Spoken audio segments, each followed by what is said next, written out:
the New Orleans Saints have been a study in futility. Now they've finally gone from pretender to contender.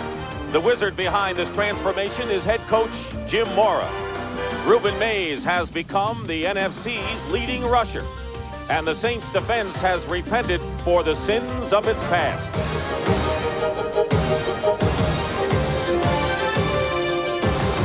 Until now, it's been like old times for the 49ers, who lead the NFC West thanks to Joe Montana. But with Montana out, Steve Young makes his first 49ers start. Whether it's Montana or Young, the passes will be in good hands, those of Jerry Rice. These 49ers are looking to pad their division lead.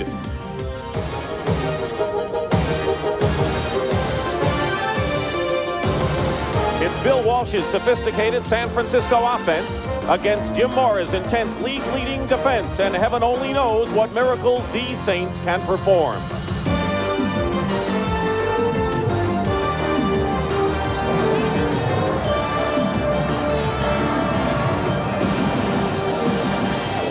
And a capacity crowd, as usual, at Candlestick Park as the New Orleans Saints take on the high-flying San Francisco 49ers. And you could not ask for a more glorious afternoon for football, or for anything that matter. The temperature is 60 degrees and not a cloud in the sky in the Bay Area. The story in the NFC West, the 49ers with a win today, for all intents and purposes, would wrap up the division race.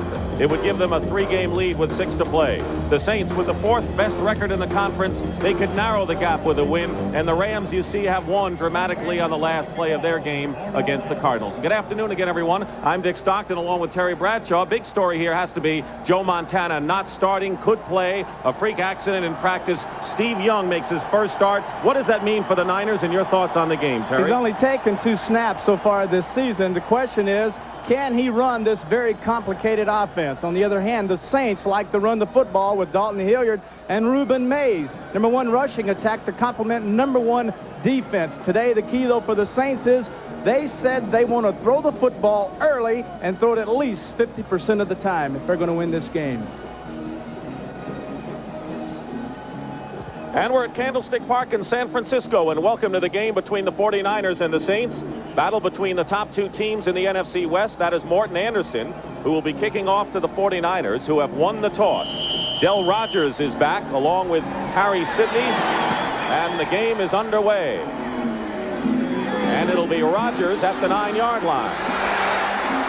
And Rogers has hit as he gets beyond the 25-yard line, and the tackle made by Johnny Poe. So there is Steve Young, who is making his first start in the uniform of the 49ers, formerly with Tampa Bay. And let's take a look at the very strong defense, as Terry mentioned. Bruce Clark, Tony Elliott, and Jim Wilkes up front. Linebackers, veteran Ricky Jackson and Sam Mills, Vaughn Johnson and Pat Swilling, and the secondary, led by the veteran Dave Waymer. 1st and 10. On the 28-yard line, and a reverse to Jerry Rice. Young is blocking, and Jerry Rice gets a first down, and up to the 45-yard line. Antonio Gibson makes the tackle and a pickup of 17 yards on the first play of the game. Normally you save reverses for when you find out what a defense is doing. They're chasing a reverse. 49ers coming out. They're known for doing gadgets, fancy plays, and certainly a good way to start the game by giving the ball to Jerry Rice. And a gain of 17, just shy of the 45 of the San Francisco 49ers. 1st and 10. Tom Rathman and Roger Craig, the running backs, will set the offense for you. Young, the left-hander, on his first toss is thrown past Rice. Incomplete. Defended by Van Jakes. The rest of the offense, and up front, a revamped offensive line. Wallace, Sapolu, Cross playing center in place of Quillen. Colley and Barton, the number 1 draft pick. Veteran Russ Francis is the tight end. And Craig and Rathman in the backfield, and Rice and Mike Wilson are the wide receivers behind the left-hander Steve Young. Terry said just taken only 2 snaps coming into this game. 2nd and 10 at the 45. And Roger Craig with his first carry bulls his way into Saint territory, gets to the 49-yard line. It'll be 3rd and about 4 for the 49ers. So Craig, who has the most total yards from scrimmage in the NFL, moved him to tailback from fullback. Is ideally suited. He was a tailback in college. Rathman and one of his teammates at Nebraska moves over to fullback to give him a blocking back. Reason being now they want to spare Craig. Now he can catch the ball and run it, not have to block as much. 3rd down and 4 on the New Orleans 49. Young up the middle has Craig, and Craig may not have the first down.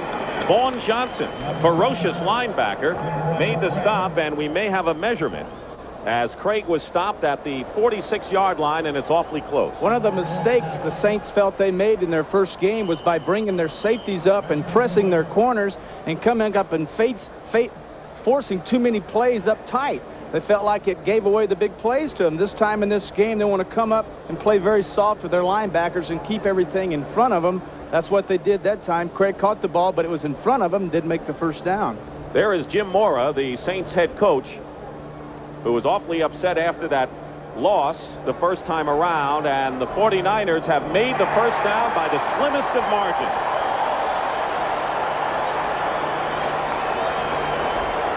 Mora was very upset after the 24-22 loss. The first time these teams played, he said, you know, we've come close, and woulda, coulda, shoulda doesn't matter anymore.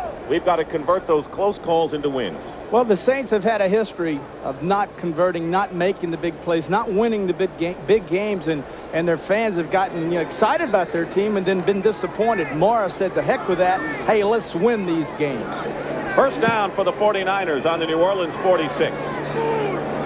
First possession of the ball game, and a play action. Young up top to Rathman. He's got it inside the 25. Brett Maxey and Antonio Gibson on the tackle, and a pickup of 21 on a pass downfield to the fullback. Well, it's a simple drop back. You can notice that the safety Maxey's reading the quarterback. He notices that the play action. He comes firing up to pick up Rathman out of the backfield, and Rathman doing a smart job of seeing the coverage and then slowing down, giving Young a nice target. He gets the ball in there. 6 catches last week for Rathman in a banner day against the Oilers, and another first down on the Saint 25. And moving in the line, on the right side of the line, Russ Francis might have been drawn off. Referee today is Bob Frederick. False start. Offense number 61. First down, still 5-yard penalty. Jesse Sapolo, the left guard, moved. That'll bring it back to the 30-yard line, where it'll be first down and 15 now for the 49ers. And Bill Walsh, who frankly said on Friday when we talked to him, Terry, we got a war on our hands, because he knows that the Saints are in stride now. Well, he knows if they win this football game, they're 6-3, and they then have tightened up the race in their division and have a chance to win it.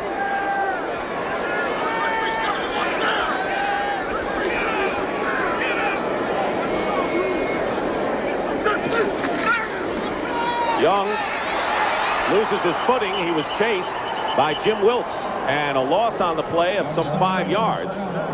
Second down and 20, and Jim Wilkes, not normally a pass rusher, in on Young.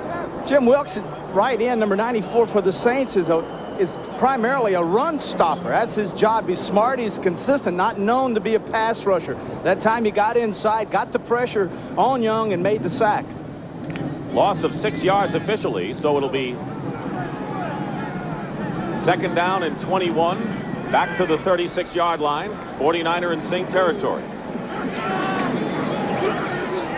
Young dumps it off to Craig, and Craig loses his footing on the 30-yard line. Van Jakes applied the seal, so it'll be third down and 15 for the 49ers.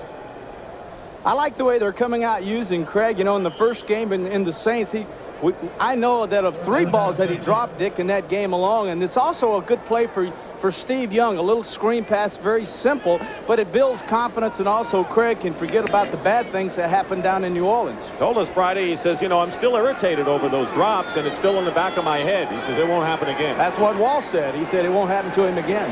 Third and 15. Young, with the ability to run, is knocked out of bounds.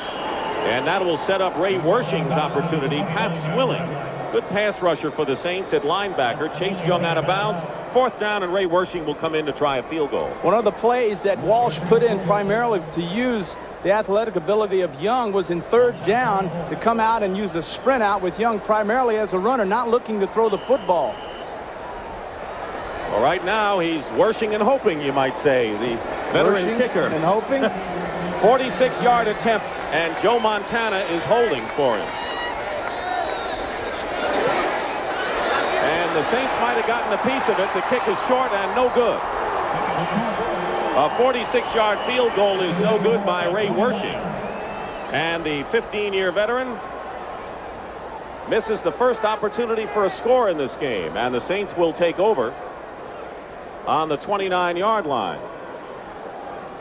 Well, now's an opportunity to find out if indeed what the Saints want to do in this football game, Dick, is to come out and throw the football. Quite honestly, Morris said we didn't throw the football that much in the first game after the strike because we didn't feel that Bobby Hebert was comfortable enough and our players were comfortable enough. But now we feel like he is. He's played well the last 2 weeks, and so we want to get him out there and throw the ball. Reuben Mays and Dalton Hilliard are in the backfield. 1st and 10. And Hebert is going deep. And the receiver fell down. And Tim McKyer had a shot at the ball. The pass was intended for Mike Jones, incomplete. The 49er base defense, Pete Kugler and Michael Carter up front. Kevin Fagan starting in place of Dwayne Board. They want him to be fresh when he comes in. Bilt McCall, Jim Fonhorst, Michael Walter, and Keena Turner are the linebackers. McKyer and Griffin the corners. Jeff Fuller, the strong safety, and Ronnie Lott, the all-pro free safety. 2nd and 10 at the 29. 2 tight end formation. Reuben Mays. And Mays is hit hard at the 30 by Ronnie Lott. That's what Lott is known for. The rest of the 49er offense, or the Saints offense, Jim Dombrowski, Brad Edelman, Joel Hilgenberg, the rookie Steve Trapillo, veteran Stan Brock up front, Hobie Brenner, the tight end. Barry Word is the fullback. They started Hilliard at the last minute, and Eric Martin joins Mike Jones as a wide receiver. 3rd down and 8 at the 31. Charles Haley is in for the 49ers, a pass rusher on a 4-man line.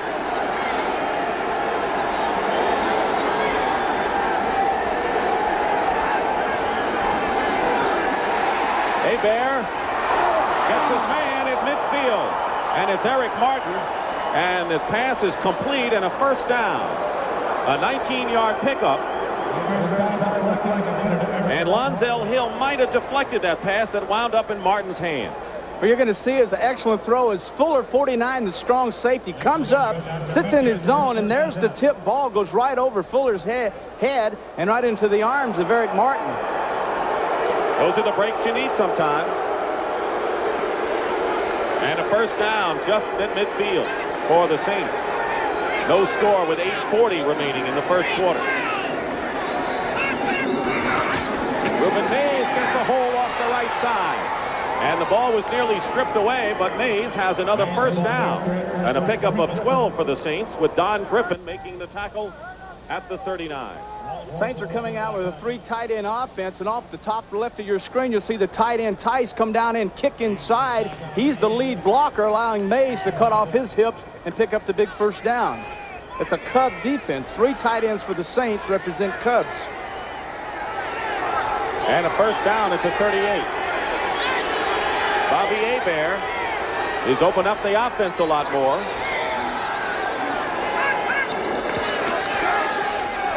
Play fake. He's going to run it. And now he throws, and he's got his man, Barry Word, out of the backfield. Hebert could have run at the last minute, decided to throw. And a gain of 14 puts the Saints deeper in 49er territory, and another 1st down at the 25-yard line. One of the hardest things to do, and the thing I'm impressed with on Hebert on that shot, was the fact that after he scrambled and got outside, I thought he was going to run. And then all of a sudden he pulls up and popped the ball to Word. Hebert, who has the ability to throw deep with a lot of touch, has been sacked only 4 times this year. 1st and 10 at the 25.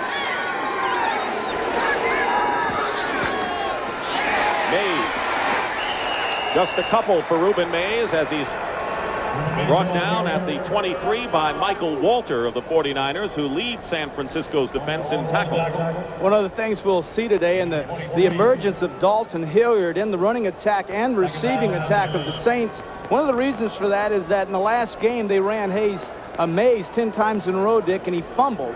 And what they want to do now with Hilliard is spell Mays, run him 3 or 4 times and then get Hilliard into the ball game. Mark Patterson, a wide receiver, who's been on IR, former Raider, is wide to the right on 2nd down and 8 on the Niner 23.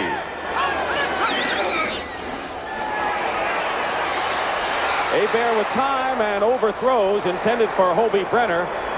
Incomplete.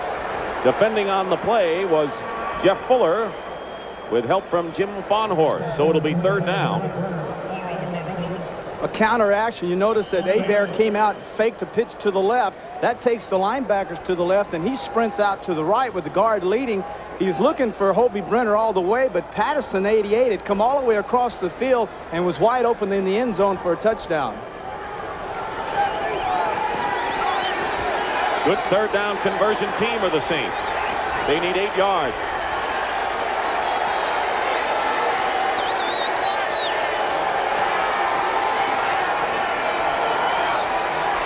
Hebert chase. Stover going after him, and the pass is incomplete. And the 49ers sent a bunch, including Jeff Stover, and it'll be 4th down. Lonzel Hill was the intended receiver for New Orleans. Morton Anderson, who kicked 5 field goals in the first meeting between the clubs, but missed a 52-yarder as time ran out. That would have won the game. We'll try to put the Saints in front. Brian Hansen will hold. 6:10 remaining in the first quarter, and this will be a 40-yard attempt.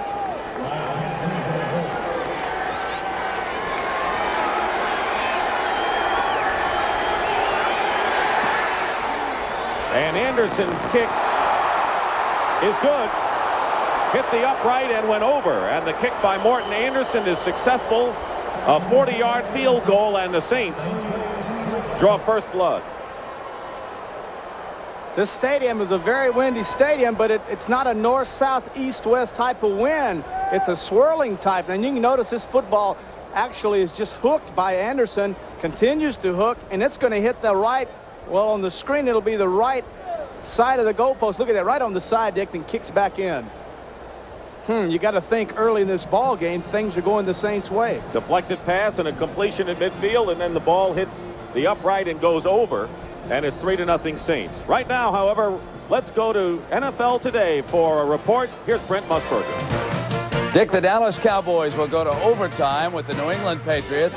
Ruzak hammers in the field goal that ties it inside of 30 seconds. Cowboys have won the flip. They will receive. Let's go back to Dick. Saints leading 3-0. That's much time remaining in the first quarter. We saw Joe Montana holding for Ray Wersching with his first field goal attempt that was unsuccessful on the opening series of the ball game. Before the game, he was practicing there, and that's how he got hurt. Not his left hand, but the ball hit his right hand and hurt his knuckle, and that's why he's not starting today. Sometimes you can get careless. He's even as good as Montana is at a simple thing as holding for extra points, but the right hand got out in front of the left, and Wersching kicked him on it. Del Rogers on the 5. And Rogers brings it out to the 23-yard line. Mark Patterson making the tackle there. So the 49ers go on offense for the second time. Steve Young, as you look at some of the scores coming in, Minnesota coming from behind to beat Tampa Bay and the rest. In camp, he actually split time with Joe Montana, and more than usual for a backup in practice.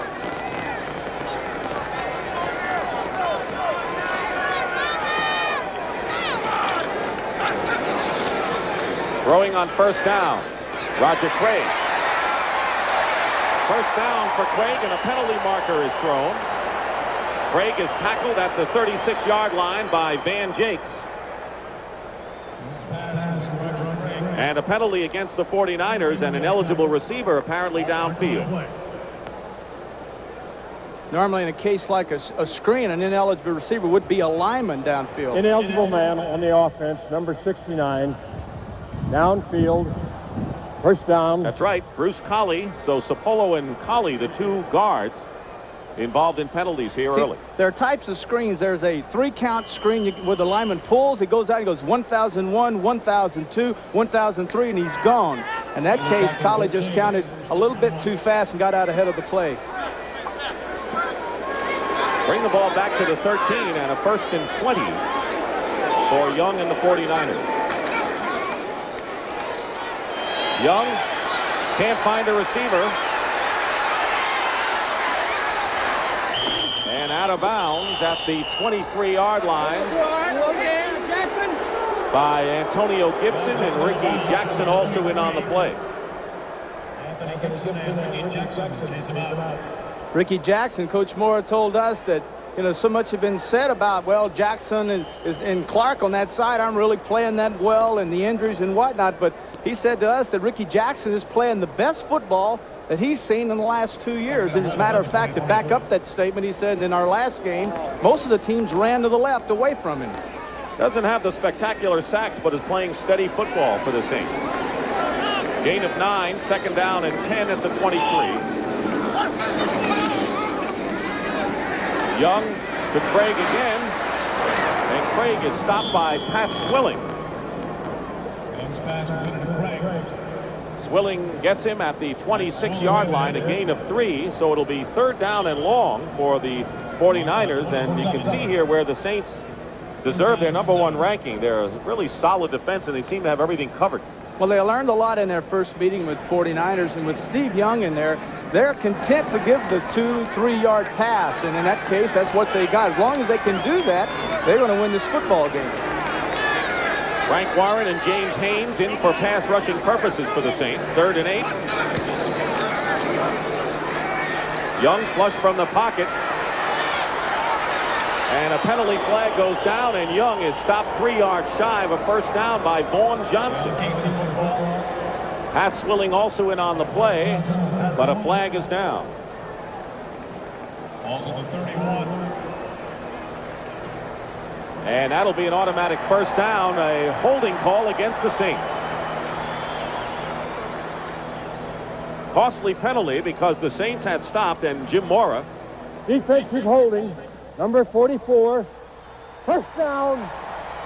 Dave Waymer upset at that call. Steve Young continues to run and scramble a lot today. He will frustrate the secondary of the Saints so that when they have an opportunity to really put the helmet on him, that's what he's going to experience all day long. That was by linebacker Vaughn Johnson, and he's the wrong guy. You don't want him running into you. 1st and 10 for the 49ers at the 36 following the penalty to Waymer. Roger Craig slices off tackle. And great pursuit that time, and it was Dave Waymer, who's got to be agitated after that call, came in from the opposite cornerback position to make this tackle at the 37. Running a football team and getting off the ball, it depends a lot on the tight end and the blocking ability. If you're going to run, you have to have a tight end that can block. Now you can notice Russ Francis, 81, as he's in there scrambling and fighting with Ricky Jackson. I would say that case that Francis won that battle. Harry Sidney is coming in the game in the backfield. Team with Roger Craig on 2nd and 10 on the option passer at Kansas. Fakes a pass and stumbles forward to the 40-yard line. Shy of a 1st down by some 7 yards. Tony Elliott made the tackle. And an option threat right now for an NFL Today report. Let's find out what's happening in the Patriot-Cowboy game. Here's Brent. The toss. They've got it. The handoff to Herschel Walker. Left side explosion. He's on his way. 60 yards for the touchdown. 173 yards rushing on the day for Walker. Cowboys 23, Patriots 17 in overtime. Back to Dick. All right, Brent, thank you. And so the Cowboys are 5-4 on the year. 2nd place to the Redskins, who won. On 3rd and 5 on a fake handoff, Steve Young will have a 1st down for the 49ers with some tricky running. Bruce Clark and Dave Waymer on the stop, and a gain to midfield. Sapulo, number 61, and number 69, Bruce Colley, pulling outside. Once again, in a third down situation when it's 5 yards or less, the secondary will play man coverage. That way they can play their receivers tight. When they do that, they have no one covering the quarterback. So if you sprint out to the outside and run the receivers off, there's no one there to tackle him. He gets the first down. And Young has gained 24 yards and 4 carries thus far, so that extra dimension is evident here.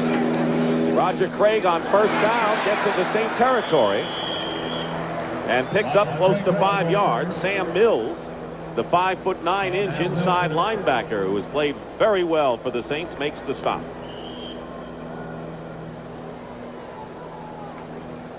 Minute and a half remaining in this first quarter. 3-0 the score. The Saints lead. But the 49ers are driving. They have second down and 6 on the New Orleans 47.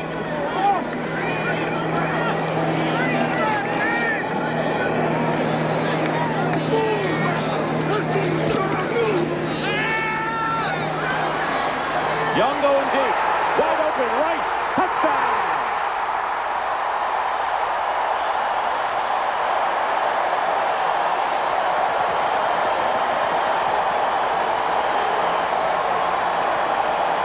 And we want to welcome the audience that have seen the dramatic finish between the Cowboys and the Patriots.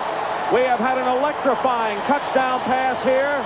For those of you who have been watching our game, you know that the Cowboys won in overtime, and here the 49ers have just taken a 6-3 lead over the New Orleans Saints on a 46-yard pass play from Steve Young, who's starting in place of Joe Montana, to the great Jerry Rice. Ray Wersching is in with Montana holding to attempt the conversion. And it's a 7-3 game. The 49ers lead.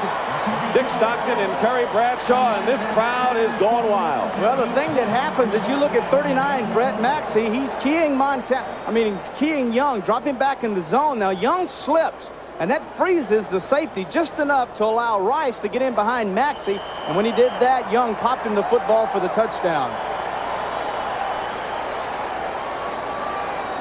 Anderson's field goal gave the Saints the lead before the big pass to that man, Jerry Rice. Steve Young to Jerry Rice, and the 49ers lead the Saints 7-3. 1:07 remaining in the first quarter. Ray Wersching will kick it off for the 49ers. Deep for the Saints. Mel Gray and Dalton Hilliard.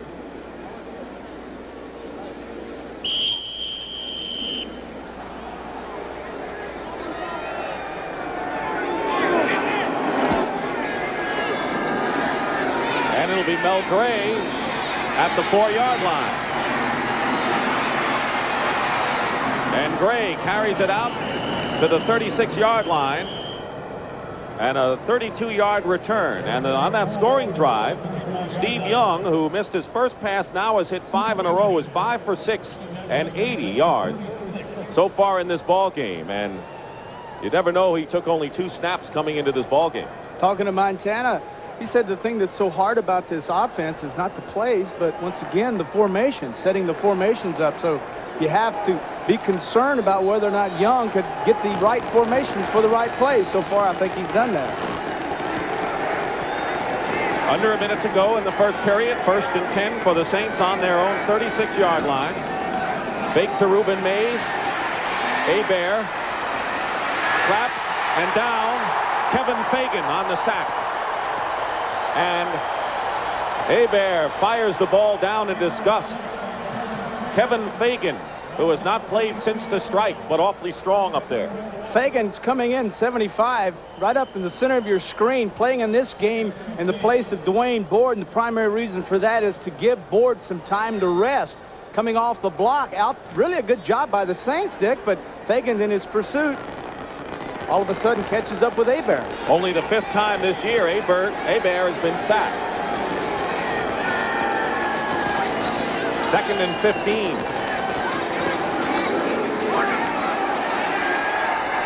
Hebert going for Lonzel Hill, and it's nearly picked off by Jeff Fuller.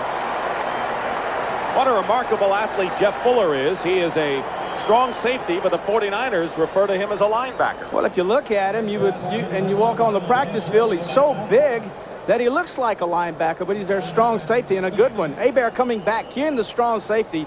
The safety says, go to the outside, and that's what Bobby Hebert does. It's just too late, and good job by Fuller as he actually outruns the pass to almost make the interception. In the shotgun, 4 wide receivers. 3rd down and 16. Make it 15 for the Saints on the 30.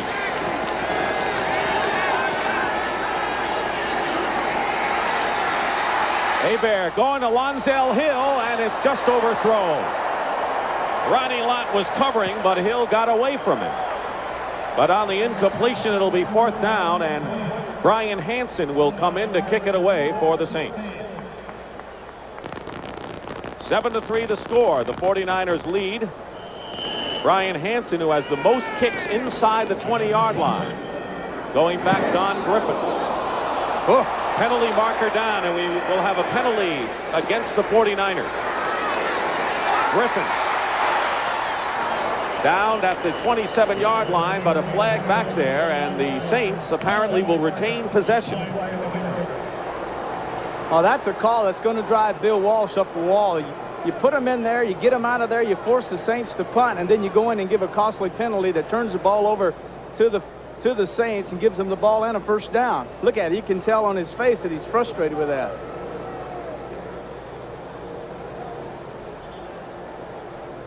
He got off a beauty anyway, a 49-yard kick.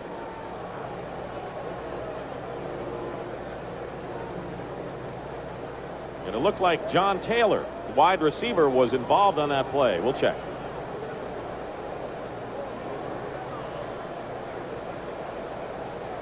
Personal foul.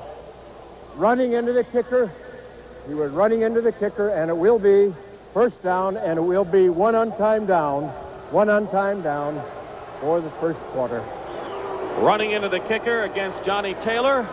Will bring the ball out to the 46-yard line. No time remaining, and that will end things in the 1st quarter. No time showing on the clock.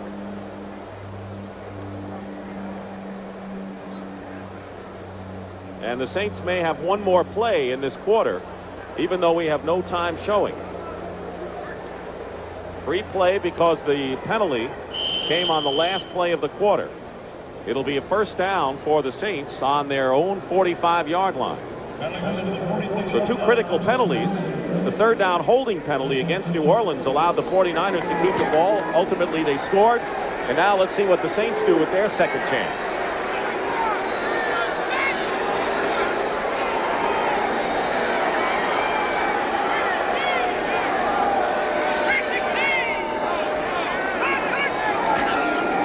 They give it to Ruben Mays. And Mays picks up good yardage into 49er territory to the 47-yard line, and that will do it. Michael Walter makes the tackle. And another flag is thrown. Quarter. And that is the end of the 1st quarter. The 49ers lead it 7-3.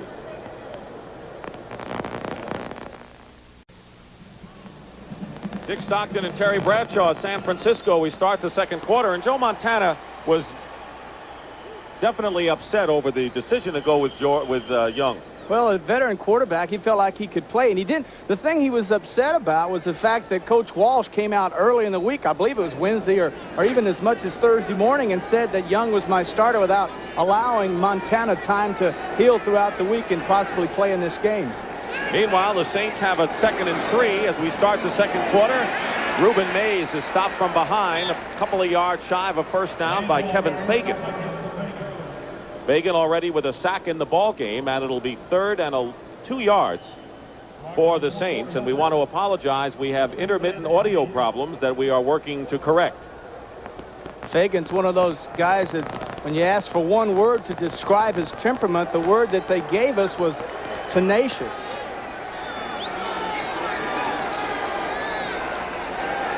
Third and 2. Saints on the 49er 47-yard line. Hebert as his man, and a 1st down. Mark Pattison And the ball is jarred loose, and the 49ers feel they recovered it, but it is not. It a completed pass to Patterson, who has good hands, and like most of the Saints receivers, not fast and quick, but reliable. Well, that's the thing about all of the Saints receivers have the ability to run excellent routes, and while running, read the coverage and make the adjustments. Good job by Hebert spotting Patterson with the corner way off of him. Got the ball out there, a little 4-yard hitch. He makes the reception, first down, and did a good job of running after he made the reception. Hebert had missed his last 4 before that completion, and he keeps the drive going for the Saints to the 49ers 37-yard line, 1st and 10. Hebert's pass caught by Hobie Brenner, and another first down to the 27-yard line. And Keena Turner made a shoe top tackle. Otherwise, Brenner would have had more. Picks up 11 that time. To the right of your screen, you'll see Brenner, the tight end, come off, and Keena Turner, 58, picks him up. He has him covered man for man, but Brenner gets the step on Turner, makes the reception, and then, of course, Keena Turner, 58, shoestring tackle. Hobie Brenner has been blocking well lately. He and John Tice have been waging the battle for the #1 tight end spot with the Saints. Early here in the second quarter, the Saints trailing the Niners 7-3. It's 1st and 10 at the 26. 3 tight ends.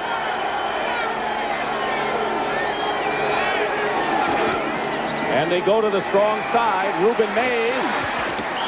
And Mays picks up 4 yards before Jim Fonhorst and Tim McKyer bring him down. Before you can run outside with a running back, you have to be able to seal the inside with a tight end on a linebacker. Left of your screen, 85, Brenner again, getting outside, trying to make a hook block on Keena Turner, 58. Gets inside, pushes, a little double team there. Now they drive him right past the hole, and then Mays, with a great cutback ability, gets back up inside for 3 yards. And the deepest penetration of the game thus far for the Saints, 2nd and 6 on the San Francisco 22. Dalton Hilliard in the backfield. And a flag is down. See whether Brad Edelman might have moved, the left guard. False start on the offense, number 63, 2nd down. Boy, you hate that, Dick, when you move the ball and you're doing a good job and you're running it, and Hebert's doing a fine job of throwing the football, and to get down in here and have little silly penalties like an offsides by an offensive lineman, which obviously meant that he thought the count was something other than what it was. Penalties down close can kill you. So it's now 2nd and 11. 6 defensive backs in for the 49ers. Corey Nixon and Tom Holmoe come in.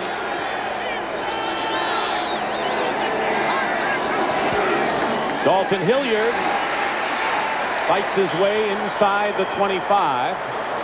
Gain of about 3.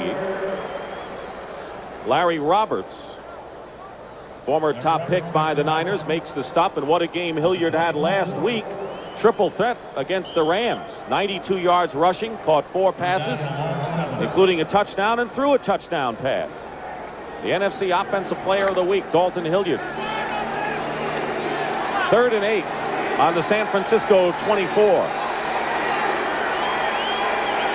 10th play of the drive coming up.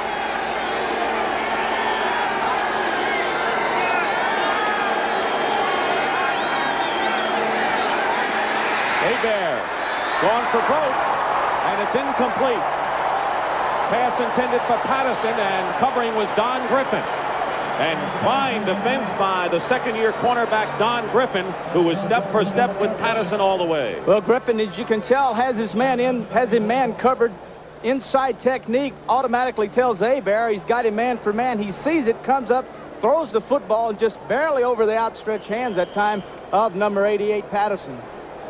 It is 4th down, and Morton Anderson has come on to try a 41-yarder. He's already been successful from 40 yards out, and the all-time accuracy leader. And this kick is no good, off to the right.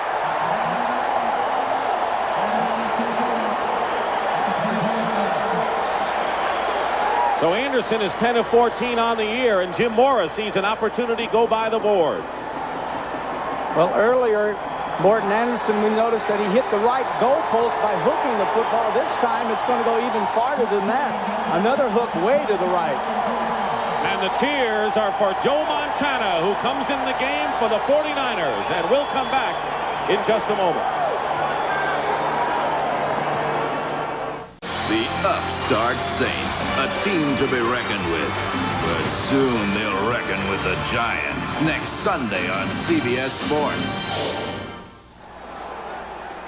So Joe Montana is forced to come in the ball game because Steve Young has a slight concussion. 1st and 10 for the 49ers, and Roger Craig at the 24-yard line. Great swing. And barrels it out to the 42, a pickup of 18 yards. Vaughn Johnson and Brett Maxey on the tackle.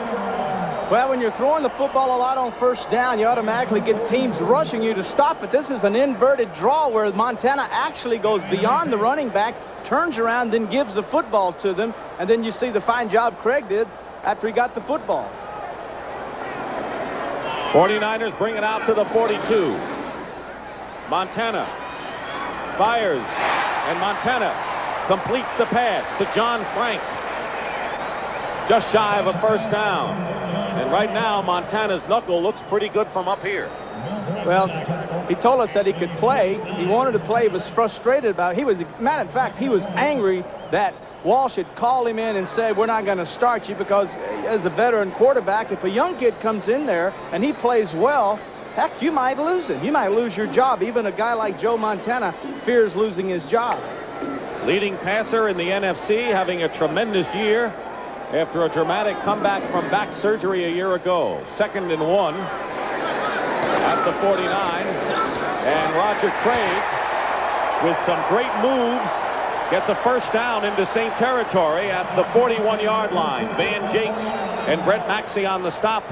And there's a glimpse of Roger Craig, not the fullback, but the tailback, and his ability to show some of those moves he hasn't been able to show. Well, it's interesting is when you think about 49er football, you think about finesse passing, but the thing that the 49ers are doing now is that they are using a power running game, and Craig is the main man with Rathman doing the blocking. 8:35 remaining in the 1st half. Montana. And Heller loses the ball, and an interception by the Saints. It was tipped, and Ricky Jackson picks it off, and that will end that threat. One of the problems the Saints have had with Montana is they say we do not want him to have to bring the ball back up. There's the pump to the left, back to the left, turns around, knows exactly where his outlet is, and unfortunately from him, Heller, 89, the tight end, let the ball go right through his hands.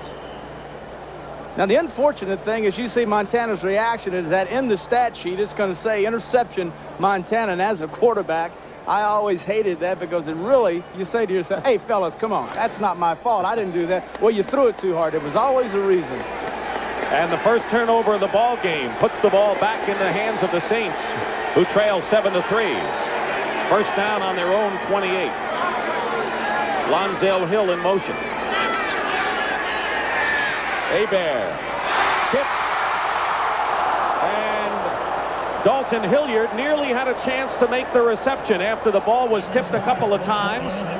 Could not hold on. Michael Walter was defending on the play. Well, they follow the bouncing ball. Hebert coming back, sending his man underneath. There's the pass right inside. Dalton Hilliard, a fine receiver, drops it. Farnhorst tips it. And then Larry Roberts, 99, Walter, he tips it, and it finally hits the ground. Tip, tip, tip. So far, the tips have gone the Saints' way with the field goal off the upright and a deflection for a 1st down. Not that time.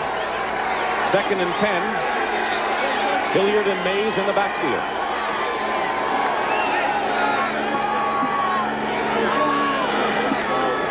Mays. And Ronnie Lott. Penalty marker down, and a late hit perhaps on the 49ers.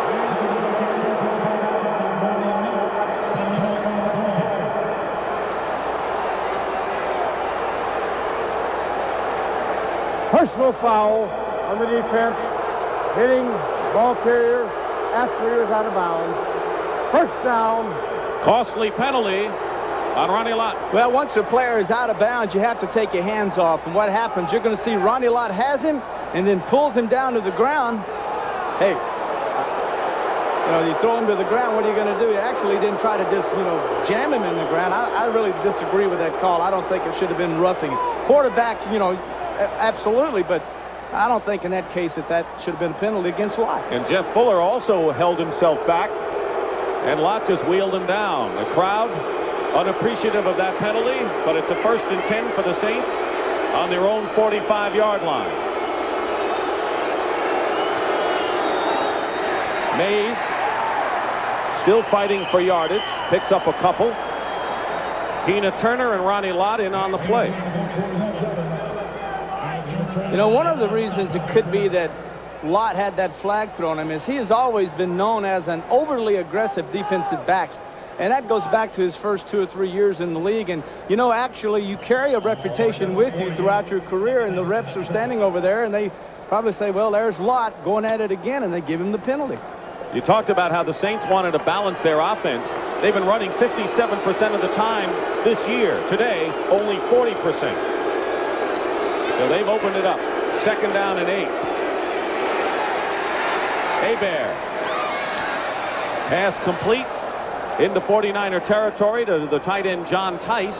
Close to 1st down yardage. At the 46, Don Griffin on the stop.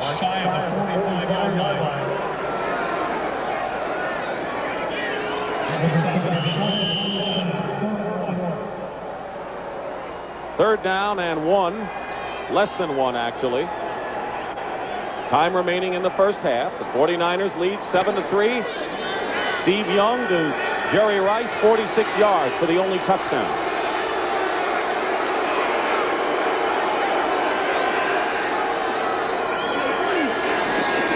Ruben Mays has the 1st down, diving up the middle, and brought down at the 49ers 42-yard line. The Rams with a field goal after time had run out. The Colts were way behind the Dolphins and came back and won.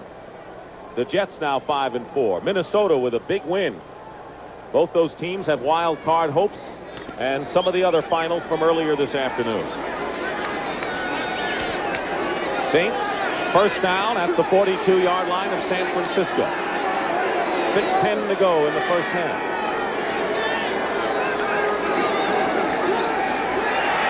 Hebert going up on top for Lonzel Hill. Double covered. He had Griffin there, as well as Ronnie Lott. Lonzel Hill is the receiver that the Saints are expecting big plays. Actually, in their first meeting, he had a fine game, making 3 crucial catches, going outside. As you can see, 29 Griffin running stride for stride, but the football was brought back to the inside. If Bobby Hebert had led the ball over the right outside shoulder of Lonzel Hill, he might have made the catch. 2nd down and 10.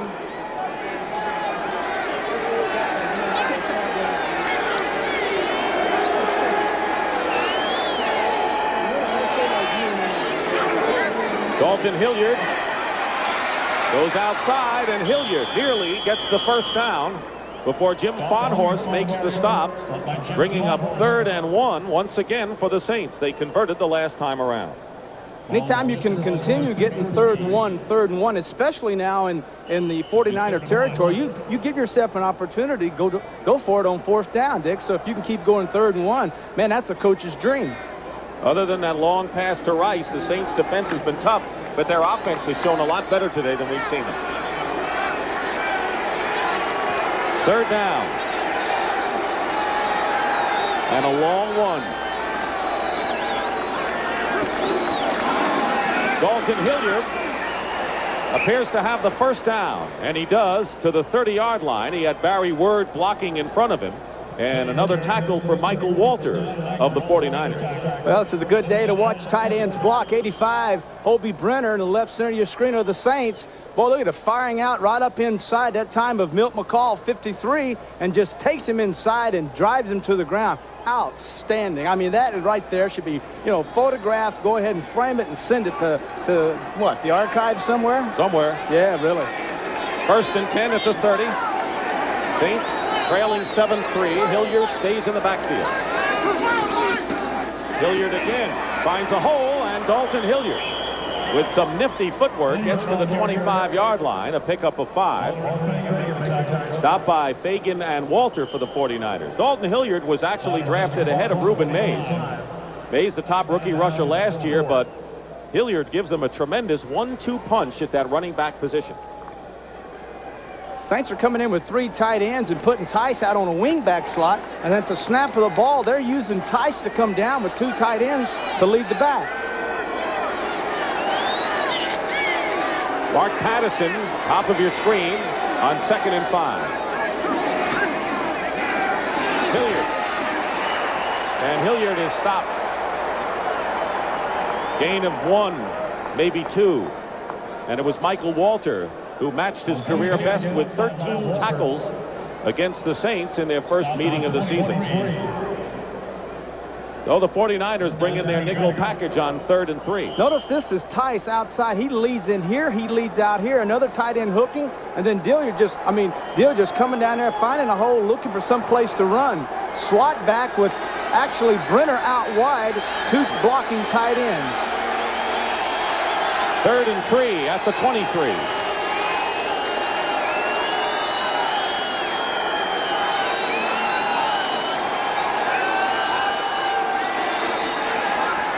Up the middle, and Eric Martin has it, and a first down. He was clobbered at the 14-yard line by Ronnie Lott, but Martin holds on to it, and a gain of 9 gives the Saints added life and a first down.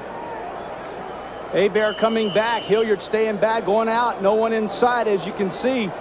The blitz by Haley, 94, the linebacker, and then Hebert reads it. Martin reads it, pops him the football. First down.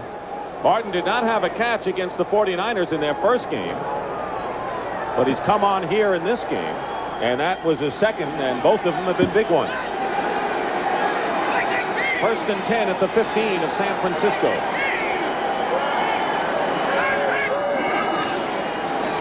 Hebert.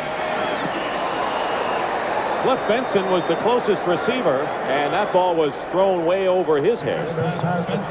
Saints feature the 3 tight ends, put 2, 1 on one side, 2 on the left side, took both the outside tight ends, Dick, went out wide, and then they sent Brenner down the middle, and it's a read. He keys the safety that goes right or left. What about Bobby Hebert and his development as a quarterback?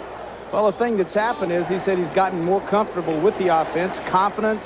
He feels like he's coming around. He still would like to be able to, take a more active role in the offense, but he doesn't call his own plays, and he says, I'm very happy in the role that I'm playing right now. 13th play of the drive coming up. 2nd and 10. Hilliard to the 10. Kevin Fagan on the tackle, and we're going to wind down to our 2-minute warning in a very fast-moving second quarter. So a chance for the Saints to talk things over. Our 2-minute warning is upon us. 2-minute warning.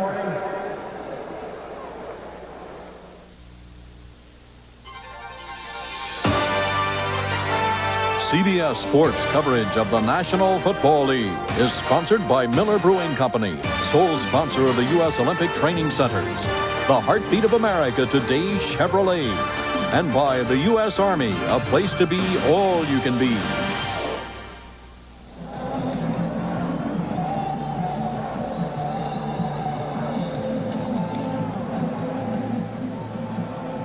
Two minutes remaining in the first half. Dick Stockton and Terry Bradshaw. The 49ers lead 7-3, but that lead is in jeopardy as the 49ers, who have held the ball for 6.5 minutes and are at the top of the NFL in time of possession, will face a 3rd down and 5. Keep in mind they have converted all 3 of their 3rd down attempts in this drive.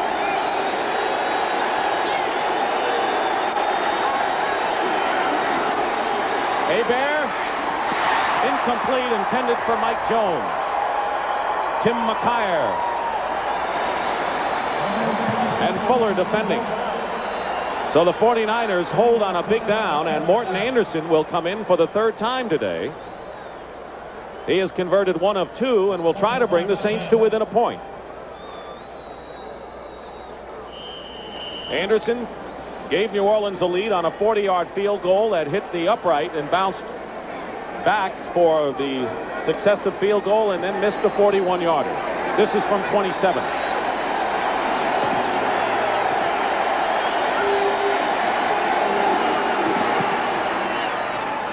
And this kick is good.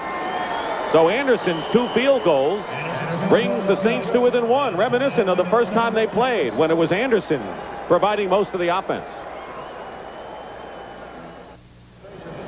Steve Young started the game for Joe Montana, threw a 46-yard touchdown pass to Jerry Rice for the 7 points, then suffered a mild concussion on the sidelines. Montana is back, but it's 7-6 because Morton Anderson has been successful on 2 field goals. And now Anderson will be kicking off to the 49ers, who have Del Rogers and Harry Sidney back.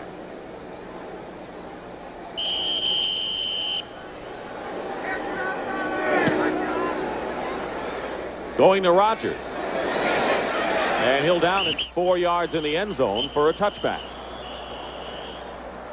1:52 remaining, and each team has the full complement of timeouts remaining.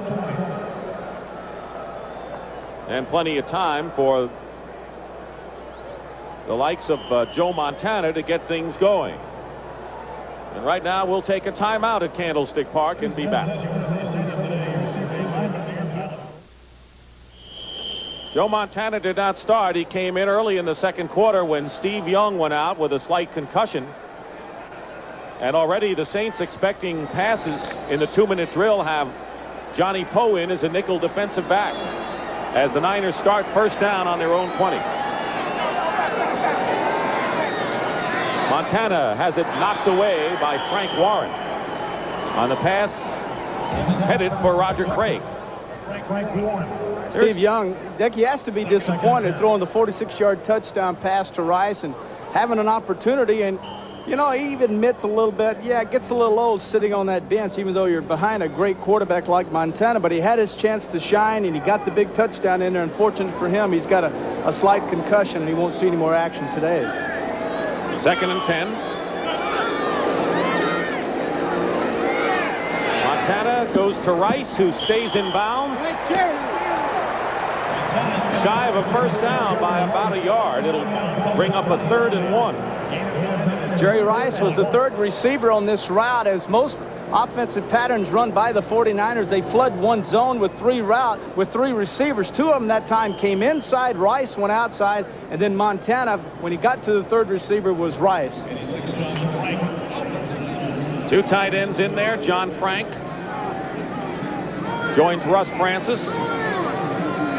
3rd and 1 on the 29. And the second effort by Roger Craig, good enough for a San Francisco first down, and Jim Wilkes makes the tackle, and the timeout called by the 49ers. And a chance for us to remind you that coming up at halftime, Brendan Irv will have scores and highlights of a busy Sunday in the National Football League. And we'll take a break ourselves with 1 minute and 37 seconds to go in the half. 49ers with only 2 timeouts left. The 49ers have 2 timeouts remaining. That's the time remaining in the first half. They have a 1st and 10 on their own 31-yard line. Joe Montana, by the way, had his lowest completion percentage of the year against the Saints in their first meeting. His quick toss is incomplete. And good defense that time by Swillings on Roger Craig. The 49ers before that play had the ball for 2:17, and so you can see where the New Orleans Saints, with their running and their passing, they've opened it up more, but still have used that possession to their benefit. Well, if you can keep the ball away from Montana's offense, this 49er offense, you've got a better chance of winning. 2nd and 10. That's why the Saints are #1 in that department. Montana's pass is picked off by Dave Waymer. Waymer to the 30. Waymer to the 25 and down. And a chance for the Saints to do some business. Tom Rathman on the tackle.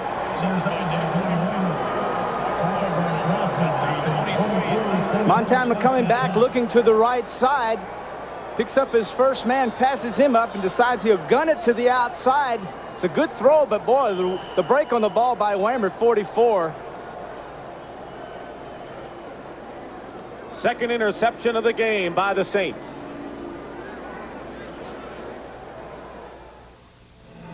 Only the 2nd interception of the year for Waymer, who was tied for 2nd in the league with 9 last year. And Montana has as many interceptions as completions since he's come in the ball game. One of them was a deflection, and that pass, Joe will admit, he just forced that football in there, and he shouldn't have. Saints with an opportunity here. 1st and 10 on the San Francisco 23, and all 3 of their timeouts remaining. Hebert being rushed and loses the ball. And the 49ers may have it, and a penalty marker is thrown. They're going to call this a forward pass by Hebert, and they're going to say he threw it beyond the line of scrimmage, which is a loss of down. 49ers, they want the ball. They don't care about any incompleted pass and a penalty. It appeared that Hebert, in trying to pull back from throwing the pass, actually made it appear to be a fumble. And that's what this is all about. I think he was throwing the ball. I think he was going to throw the football, decided at the very last he was not, tried to pull it back, and the ball hit the ground. We'll wait for the official signal. 49ers vocal in that huddle. And Bill Walsh just waits for the call. Well, he's got the best idea.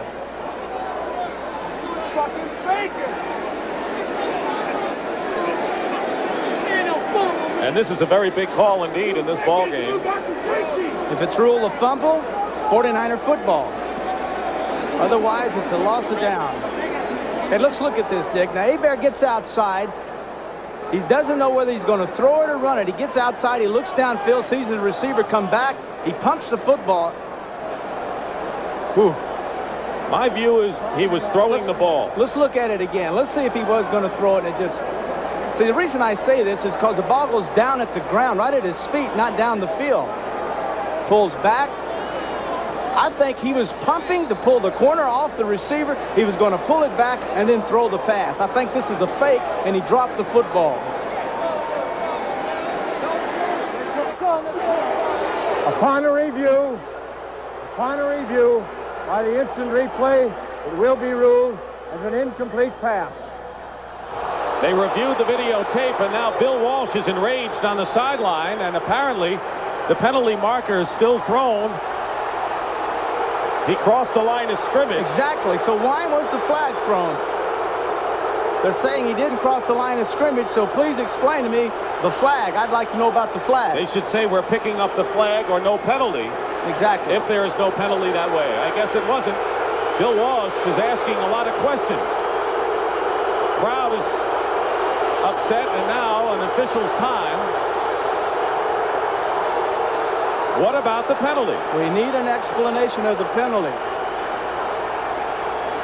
Okay, if he indeed did not cross the line of scrimmage and there's no flag, then what we need to explain to all these folks is no penalty. We're picking the flag up, no penalty. It is second down. Well, you're not going to get the explanation, my friend. Well, the fans are going to continue to hoot and holler.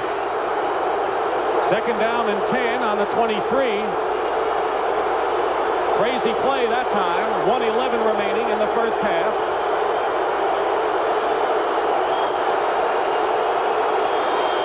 Ruben Mays gets to the 20-yard line, and Michael Walter and company make the tackle. Under a minute to play. I'm not sure how the Saints are going to play this. They may just be setting themselves up to go for a field goal to take a lead before the end of this first half, the way they're taking their time. Well, I've criticized their 2-minute offense before. They have 3 timeouts remaining, and yet they insist on just letting it run out and kick a field goal. This time they might throw the football into the end zone. I have no idea. In the shotgun is Bobby Hebert. 3rd and 7. Penalty marker down. Hebert. Incomplete. Eric Martin. And 2 flags now fly.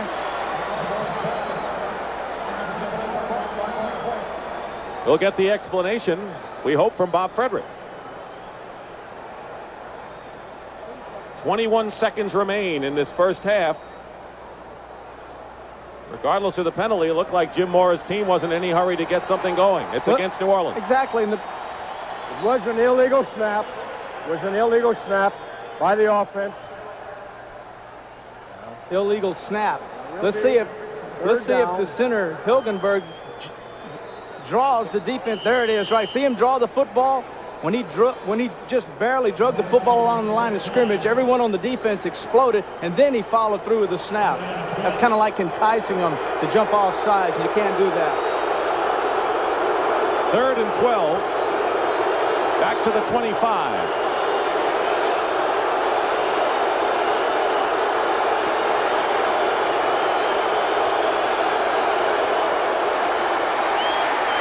Bear goes down.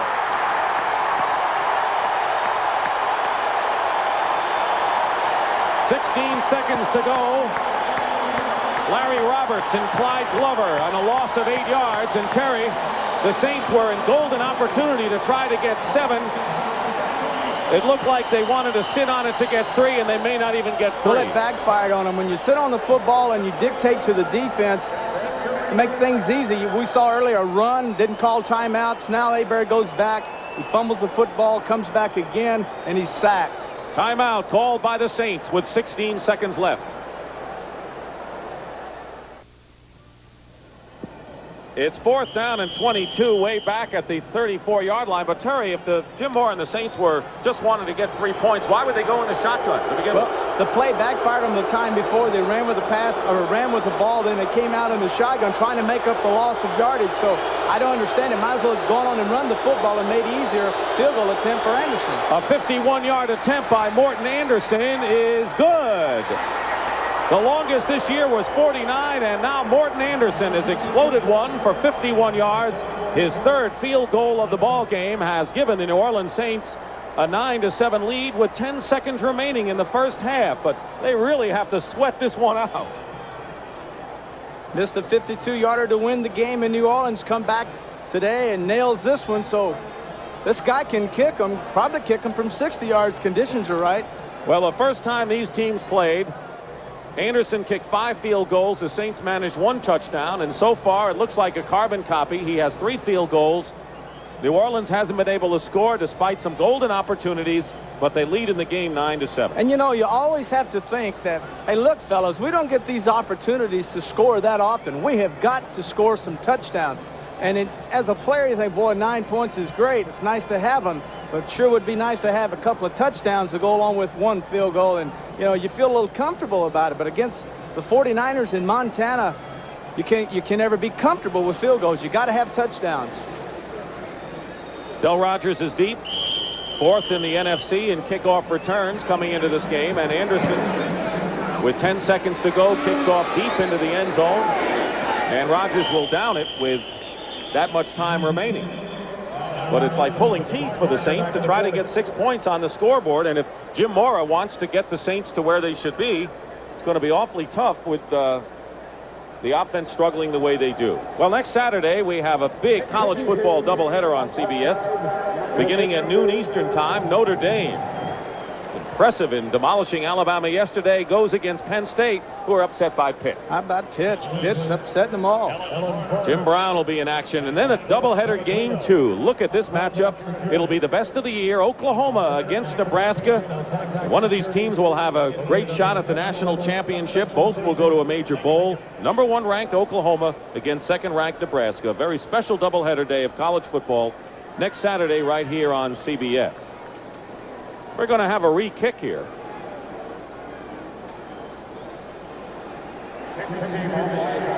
The kicking team was offsides, the Saints, and there was a flag upfield, and so Morton Anderson will do it again. Nice ball. Look at the ball laid in the end zone. There you go. Pick it up. Get it off the field. For no other reason than Rogers could get hurt going back there again. Harry Sidney on the left and Del Rogers on the right for the 49ers. 10 seconds to go. Anderson's been a busy man. This time he kicks it over towards Sidney's side on the 12.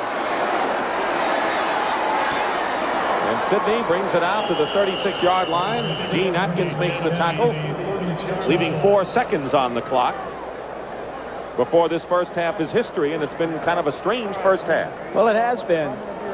We're seeing Montana in the same strange circumstances of which he's playing, with Steve Young starting. Montana wanting to play, really upset about it. Now he's had the opportunity, and unfortunate for him, he's had 2 interceptions. One of them leading to a field goal by the Saints that gives them the lead. 2 completions and 2 interceptions for Joe Montana. John Taylor joins Mike Wilson and Dwight Clark, 3 wide receivers to the right on a Hail Mary situation. But Montana goes down. Tony Elliott gets the sack as the first half comes to an end. And after 1 half of play here at Candlestick Park, the score, the Saints 9 and the 49ers 7.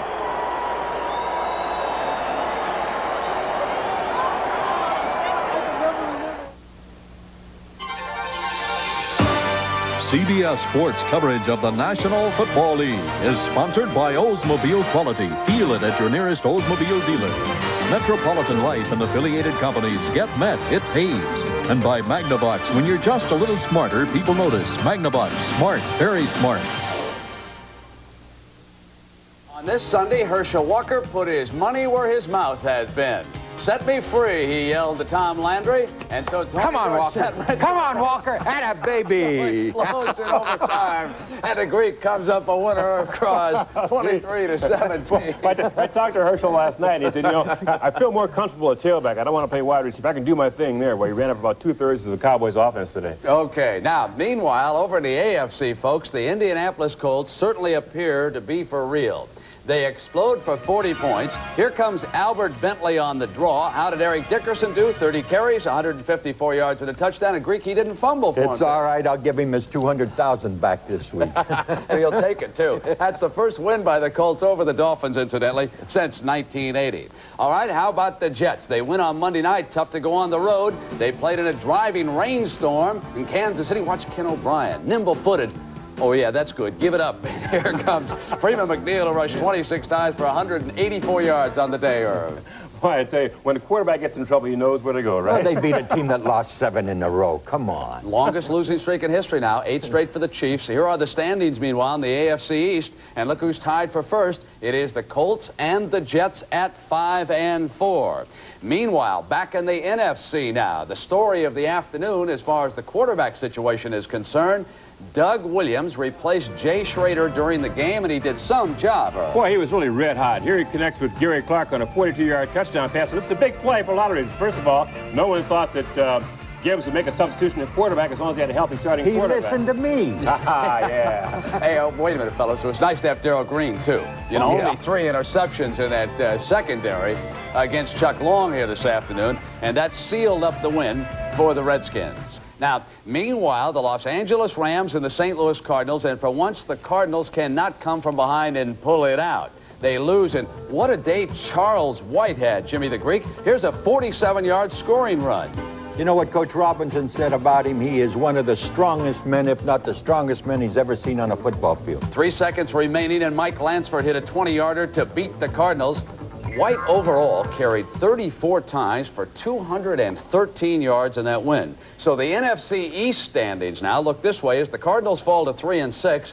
There are the Washington Redskins leading the Dallas Cowboys by 2 games. Back now in the AFC Central, and a team to watch, the Cleveland Browns. This club could go all the way to the Super Bowl. Remember that. Bernie Kosar looks terrific, Irv. Well, sure he has. He has for all year. But here it's Webster Slaughter, who goes in for a 52-yard touchdown after catching on one of those Kosar passes. Now watch what he does once he gets in the end zone. Everybody forgets it. Cleveland was within 2 minutes of being in the Super Bowl last year. One great drive by Elway. Now, I'll tell you, there's a surprise team stalking them. And the Greek is beaming over this one, too, folks. 23-3. Houston with a huge win. And, Irv, what about Warren Moon? Well, he really looked neat here. You know, very calm under pressure, letting the ball go here, hitting Drew Hill on a 42-yard touchdown pass. Cleveland's at Houston next week, too. That is the big one, isn't it? Down in the dome. Listen, Jimmy, that Oiler defense, 3 interceptions. They held Ernest Jackson to 1 yard rushing today. What a job. Now, the standings show the Browns and the Oilers right at the top at 6 and 3, and Pittsburgh a game behind them right now. All right, and the Minnesota Vikings. This is a team with a chance to make certainly a wild card and maybe better. They were impressive again today, Irv. Well, Tommy Kramer has Steve Jordan is tied in here for a 2-yard touchdown pass. The most important thing there is the fact that Tommy Kramer played. Listen, there's another important thing, that they beat Tampa in their own division for a wild card berth. Exactly. Take a look at the standings as a result of that, Jimmy. There are the Bears sitting on top at 7-1. Tough game tomorrow night out in Denver. Minnesota could be only 2 behind them if the Broncos... Now, you like the Broncos a little bit at home on Monday night, Greg? Yeah, but I'm not that crazy about them. I thought you were a little bit reluctant about that. And we will continue with the NFL on CBS after this.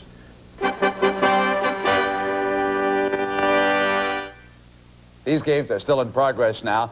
Not at the half yet out in Seattle. And the Seahawks have taken advantage of a blocked punt, and then Craig scrambled in for a touchdown. 21-13, they lead the Packers. Cincinnati and Atlanta now.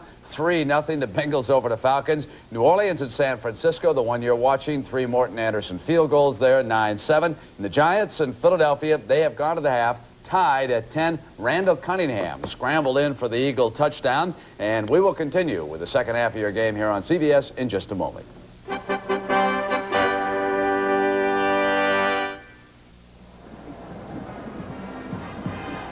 We're back at Candlestick Park in San Francisco, and at halftime, the New Orleans Saints lead the San Francisco 49ers 9-7. Morton Anderson's 3rd field goal of the game for the Saints with 10 seconds to go gave them the lead. So at this point, how do you look at this ball game? Only 1 touchdown, the big pass from Young, who's not in the game anymore, to Rice, and the Saints, who had an opportunity to score, but passed it up and barely got 3. I think that's really the key. I believe the Saints, to win this football game, are going to have to get touchdowns and not field goals. And the reason for that, very simply, is I believe Joe Montana is mad right now, and he's going to come out in the second half and do the things that Joe does best, and that's 5 and 6 and 10-yard passes to move his team down the field. Let's talk about one of the most talked about and maybe controversial plays in the game. It happened toward the end of the half, and the question was Bobby Hebert throwing a pass for an incompletion? Did he fumble the ball on a play, or did he go, in addition to that, over the line of scrimmage? Now, they reviewed the tapes upstairs and finally decided that Hebert threw an incompleted pass, and no penalty was assessed, and the 49ers would have recovered the ball had there been a fumble. Let's take a look at that play again, and we got a confirmation. Tell us about it. Well, what it is it appears to all of us that he crossed the line of scrimmage, or that was the controversy, and that this was not a pass but a fumble. So first of all, the side judge said he did go across the line of scrimmage. The far side judge said no, he did not, and that the hand going forward actually was 1.5 yards behind the original line of scrimmage, thus an incomplete pass. Well, so that the Saints were able to keep the ball, but again, the big question is the fact that they have decided not to go in. They have scored 1 touchdown in 2 games, yet they have the lead 9-7. Well, it's nice to have the lead, but once again, I do not believe that field goals are going to be the real significant here, although it's nice right now. I believe that they're going to have to score. Hebert's tried to throw the football in the first half, and I think he's thrown it very well. In the second half, I'd look for Mays and Hilliard coming out and running a little bit more, maybe, but I believe they've got to score touchdowns. I don't think you can stop Montana. No one ever has. Now, you said Montana was a bit angry over things. At one point, he had 2 completions and 2 interceptions, and of course, he is coming off the ball game and not starting in the ball game, and Young began the game, and it looked like that even despite the interceptions that the hand was not bothering Joe Montana. Well, he threw the ball well. The second interception was a bullet, and I mean, it had a lot on it, Dick, and you know, and Friday he said he could throw. Saturday he was even better, and then of course today he's thrown the ball well. He just hasn't had the success that he wants, but 2 for 4. Here's the interception that he's going to pick up, that Waymer's going to come in. Waymer actually does a fine job of coming out of his coverage. He reads Montana and breaks on the football, makes a heck of an interception that gives New Orleans the football and allows them to come down and get the field goal.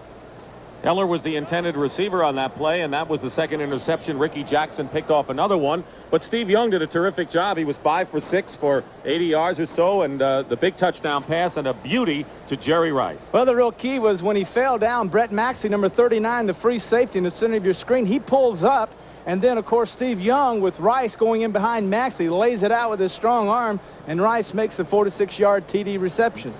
For Rice, that was his 7th touchdown of the season, and going into the ball game, he was tied for the conference lead with D.J. Dozier of the Minnesota Vikings, who had scored 6 coming into the game. And there is Steve Young, who is throwing on the sidelines, and of course, it'll be a while before the 49ers get possession, as Wersching will kick off. Bobby Hebert, who will bring out the Saints with the first offensive foray in the second half. He broke a foot against the 49ers here at Candlestick Park last year, so he doesn't have fond memories of this place. Well, he broke a foot and he had problems. He lost his job. He's gotten that job back. But the problem that Bobby has is he just needs more experience, gain confidence. And I think really more than anything, coaches need to gain confidence in him and open up their offense. Worshing will kick off, and Mel Gray, who returned a kickoff 101 yards for a touchdown last year against the Niners, fields this on the 1-yard line. Gray breaks a couple of tackles and brings it out nicely to the 35-yard line before Dana McLemore makes the stop. A 33-yard return by Mel Gray. Ball control, that's been the #1 reason for the Saints' success on offense, and the Saints have a 5-minute edge over the 49ers in time of possession in the first half. Turnovers also favor New Orleans. And so does the game. Everything has favored New Orleans. They're getting the breaks, and now they've got to capitalize and take it down. 1st and 10 at the 35-yard line. Ruben Mays runs right into defenders, including Tim McKyer, and a loss on the play of a couple. Keena Turner also in on the play, and Brenner involved with Turner, and they have to separate those two athletes. Well, tight ends on linebackers has been the real success story today, I think, for the Saints. And Brenner and Keena Turner have been tying it up. 85 coming in once again. Notice the hands out inside the shoulders, the numbers of Turner. And what Keena's hollering about, he's saying, look, you held me. In so many words. Yeah, something like that. 2nd and 12, back to the 33.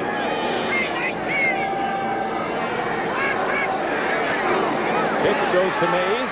Brenner puts a block on, and the 49ers fight off the block, and Don Griffin comes up from the secondary to make a tackle on Mays. Picks up 3 yards on the play, so it'll be 3rd and long for the Saints. Every time the Saints have flexed out Brenner and brought Tice back in the slot, they've run that way, and all they've done is gone outside. So maybe later we might see a little pass. Maybe the Saints have an option pass where they set that up, throw the ball to Mays, let him string it out, and then pull up and throw it downfield. 3rd down. And 10. Saints have been pretty much successful on 3rd down situations today.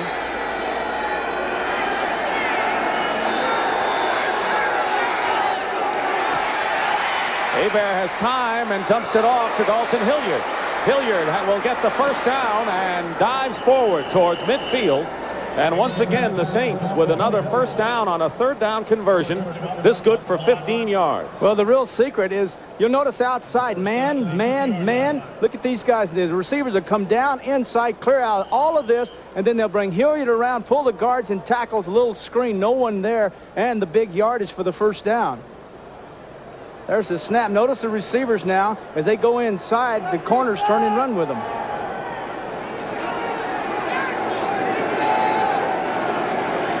First down at the 49-yard line. Dalton Hilliard, the 1 setback. Gets the call and runs right into the defense. McKyer. And the 49ers secondary, especially the cornerbacks, have been forcing the run nicely today. Well, a good job also by Michael Carter, nose tackle, number 95 for San Francisco, looping around to the outside of the center, Hilgenberg, getting out there, and McKyer, Tim McKyer, the left corner, number 22, getting nose trouble. Notice how fast that he's coming up to support the run. If you see that, you come back in the huddle, receiver says, hey, look, this guy's really firing off. I'm going to go by him. 22 left of your screen. Notice right off the bat, he forgets about the receiver and runs up inside and allows Hilliard no room to run. 2nd down and 12 at the 47. Ruben Mays back in. And Ruben Mays gets the call, breaks a tackle, and carries it to the 43-yard line of San Francisco. Jim Fonhorst makes the tackle, about 3.5 yards shy of a 1st down, and brings up another 3rd down situation for the Saints. Well, you bring Mays in, you bring Hilliard in, you take one out, you send one in, and when you get a double whammy, you know, from that running back spot, they've averaged about 170 yards a game just in running offense with those 2 backs. And Jim Mora has successfully spotted Mays and Hilliard so that Mays hasn't been overworked as he was in the first game. 3rd and 3 at the San Francisco 43.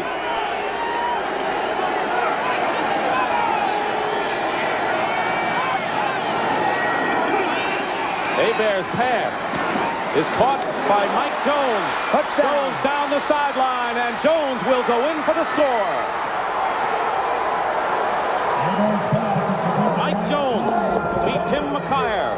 McKyer missed a tackle, and Jones goes in for his second touchdown reception of the year.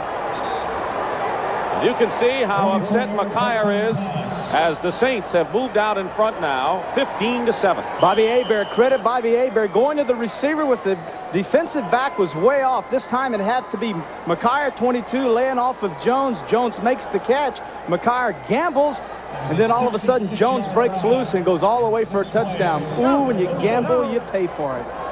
Morton Anderson, who has 3 field goals, now in to try to add the 16th point of the ball game.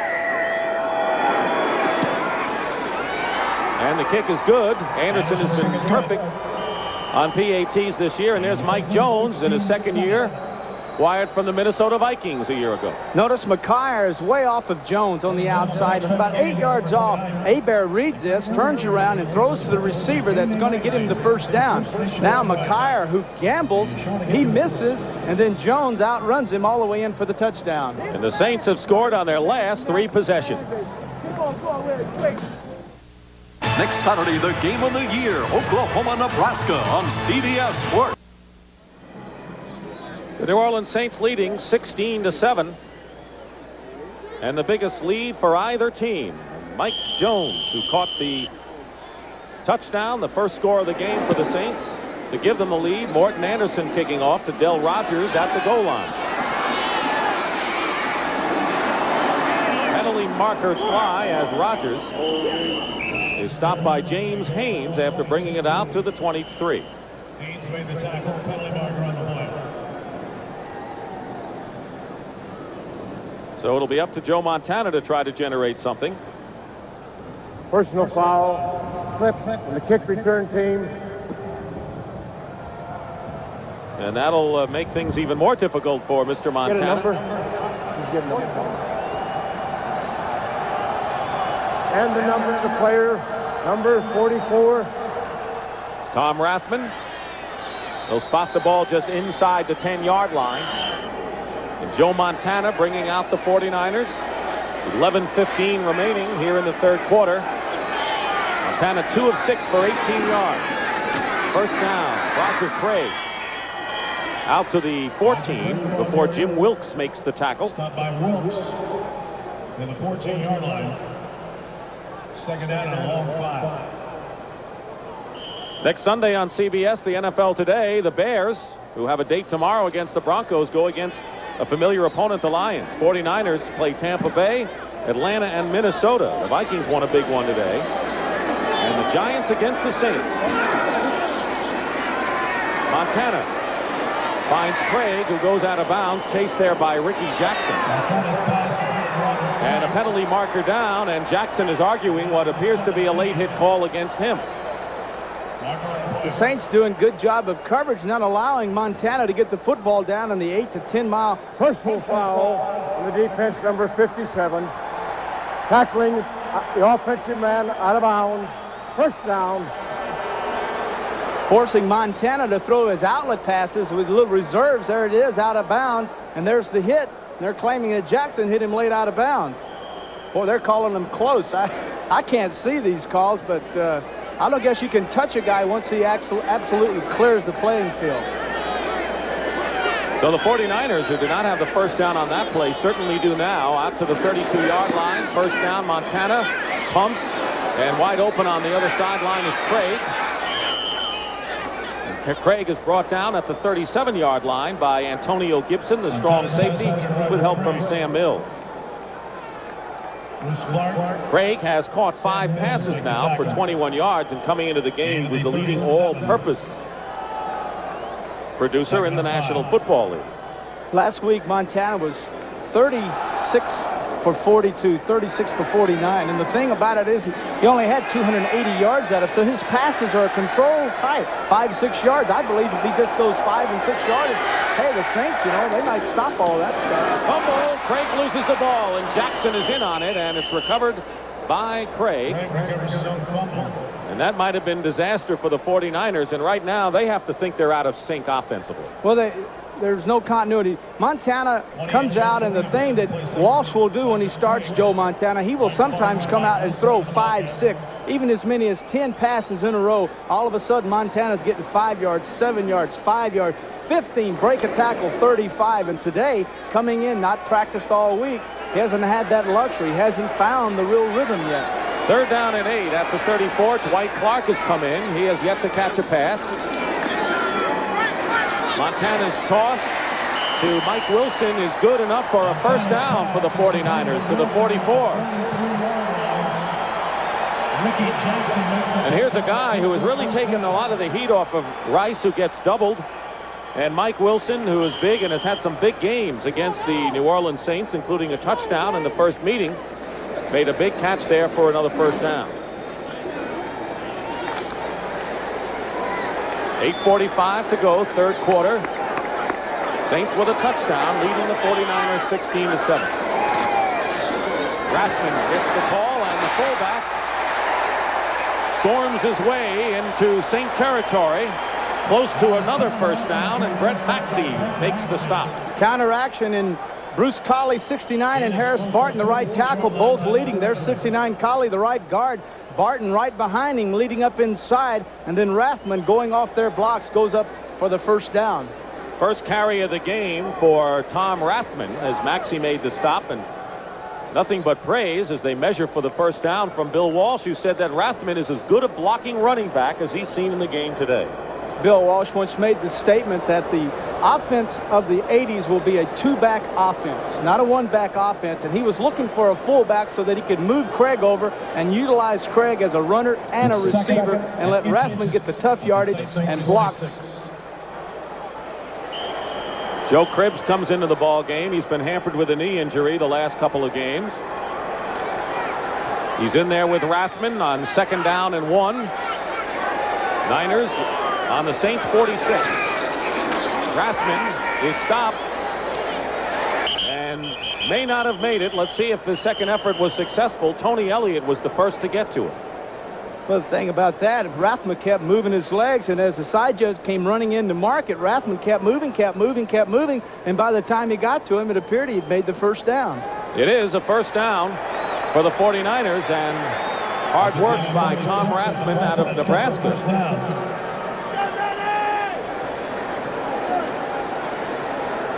This is just his 3rd NFL start. Dwight Clark in there as the 3rd wide receiver for San Francisco. Montana looks one way, finds Rathman as a receiver.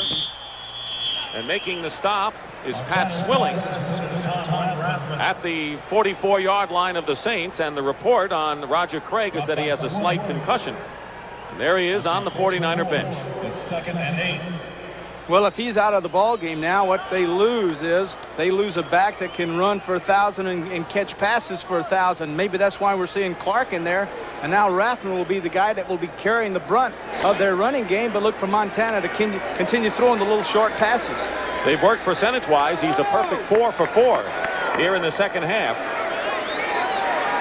Now on 2nd and 8 at the 44-yard line. Montana drills it, and it's tipped away by a Saint. Intended for Mike Wilson and Brett Maxey, the free safety defending on the play. And of course the Saints have revamped their secondary since the last time these two teams have played. Well, they've got new people. Antonio Gibson coming in. He's starting at strong safety. Waymer's the only guy at left corner that's really the steady. Van Jakes moved over at right, and they're bringing in a young kid named Reggie Sutton a lot in nickel along with Johnny Poe. So they've moved their corners and their weak safety back and forth. Speaking of Johnny Poe, he's in there as a nickel back as you look at the scores and highlight plays of the earlier contest. 49ers are 4 of 5 on 3rd down plays. They need 8 yards. Montana to Wilson, knocked away. Dave Waymer hit Wilson. It was an incompleted pass all the way, and good coverage by the Saints secondary. Anytime you lay the football out like this on a long way to go, you're really going to lay somewhat up. You kind of hold them up for the backs to make a move on it. There's the pass, a little bit high for Wilson, but as you can see there, Waymer once again came out of his coverage, read Montana, and reacted to the football. And Max Runeker is kicking, and the first punt of the game for either side. Mel Gray goes back. Runeker trying to get it inside the 20-yard line. A fair catch called for by Gray. It takes a 49er bounce and is downed at the 1-yard line by Ron Heller.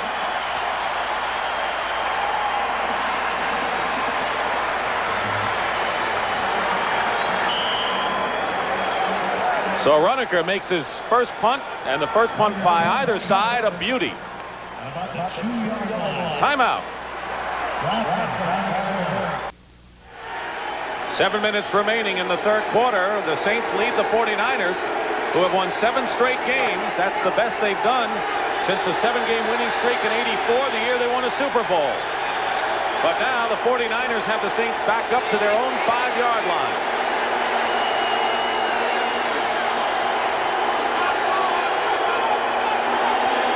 Go with Reuben Mays, and Mays loses a yard. Jeff Fuller, the strong safety.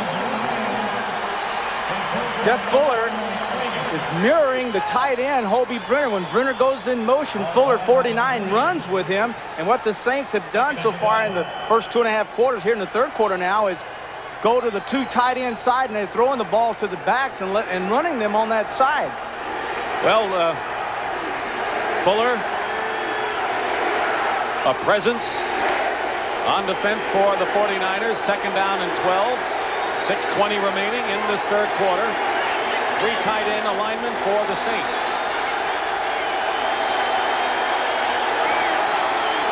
Reuben Mays gets it out to the 5, and that's all. It'll be 3rd down and about 9 or 10. Pete Kugler on the tackle. And Terry Bradshaw has his supporters here. Took me all night to put that up. I'll tell you what, I don't know if you'd be a good Supreme Court justice, but I like you where you are right now. Oh, thank you, Richard. I appreciate it. Back to this game. This is, you know, you got a couple of choices here. Do you run the football and put Hansen in a chance, which would be a punt here, or do you pass it? And what type of pass would you use? What we've seen from the 49ers in this situation has been blitzes, and they've been very successful at stopping Hebert. Whatever it is, the Saints feel it is important enough to talk over, and they have used up one of their timeouts here in this second half to discuss things. When we come back, it'll be 3rd and 10 for the Saints on their own 5-yard line. You're looking at Carl Smith, offensive coordinator for the Saints. Timeout by Hebert, probably over there, and Carl's telling him, look, when we're in this situation, they're going to blitz, they're going to do this, they're going to do that. Be cool, read it, make your right decision, but don't throw the ball, don't give up an interception. Hilliard has come in for Mays on 3rd and 10 at the 5.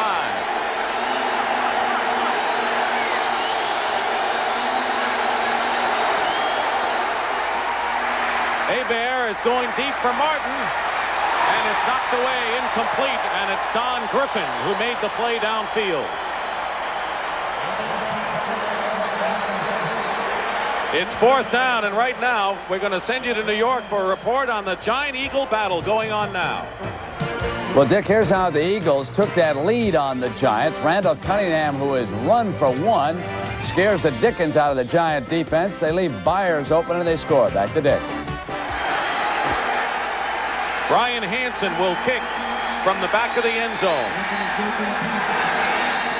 Don Griffin is at midfield, and a fine kick by Hansen.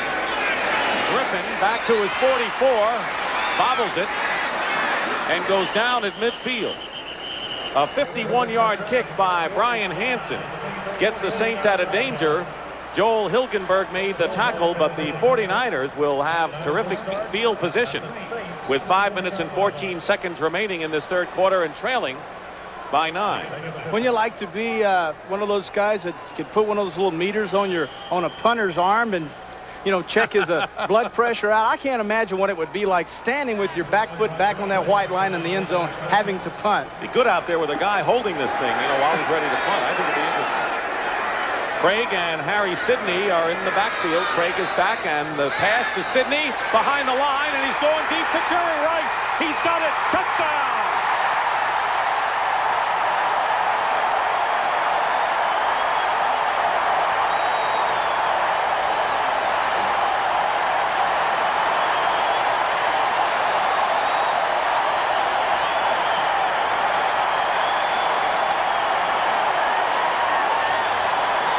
It'll go as a lateral. Harry Sidney, an option quarterback, fired a perfect pass to Jerry Rice, who has caught his second touchdown pass of the game from 50 yards out, and the 49ers have come now within 3 points of the Saints. Ray Wershing, with Montana holding, will try to make it a 16-14 affair. And he does. So Rice has caught 3 passes, but 2 of those for big touchdown strikes.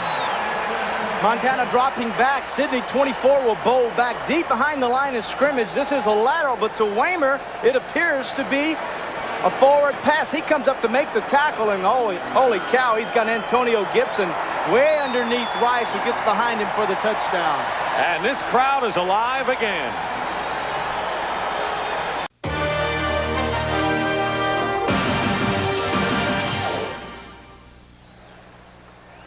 That's the towel on the back of Jerry Rice. Flash 80, and that's exactly what he's been this afternoon.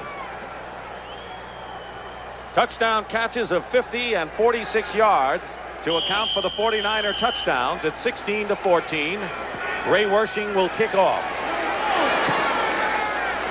Mel Gray is back, but this is Dalton Hilliard at the 5. And Hilliard stopped shy of the 30-yard line by Dana McLemore. What you're going to see is a zone that rotated to Rice to take away Rice. Now Waymer, 44, comes up. Rice makes a little hook move, and then Antonio Gibson, the strong safety that was rotating to take away the deep pass that side. Rice, he fell for it. He goes underneath Rice, and Rice makes the touchdown reception. 8 touchdowns for Jerry Rice this year, and he should have the NFC lead. 1st and 10 Saints on their own 30, leading by 16-14.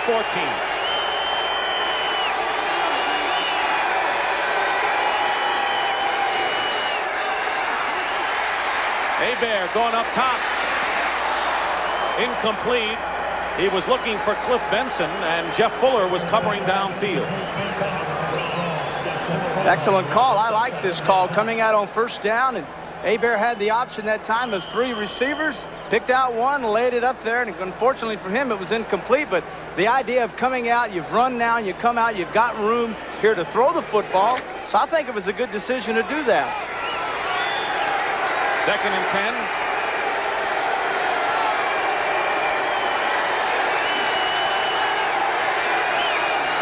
Hilliard inside, goes nowhere. Michael Walter. And it's 3rd down. Interestingly enough, Terry, with Hebert kind of opening it up and going more to the air game today, Reuben Mays, who had 144 yards the first time these teams played this year, has gained only 19 yards and 8 carries. What they're doing to stop Mays is they're taking their tackles, overshifting them to the tight end, not allowing Hebert an opportunity to audible. When he sets his line, they shift their line, and he can't get out of it. 3rd and 10.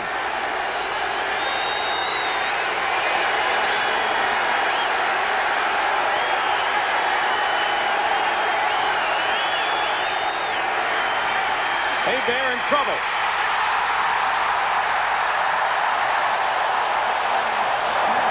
Jeff Stover and Larry Roberts. And the 3rd sack of the game for the 49ers. 94, Charles Haley, coming off the football to the outside. He is a pass rush specialist. He just splits. That time Dombrowski, the left tackle. Then on the other side, his partner, Larry Roberts, 91. He beats his man and beats Roberts to the football. Haley, that is, to the football for the sack. Roberts, the first pick for the Niners last year, and Brian Hansen is in to kick it away from the 5. Don Griffin is back for the 49ers with exactly 4 minutes remaining in this 3rd quarter. The Saints regaining or having the lead here in the third quarter, but the Niners regaining the momentum on the big Sidney to Rice 50-yard strike. And a good kick by Hansen will send Griffin way back to the 25.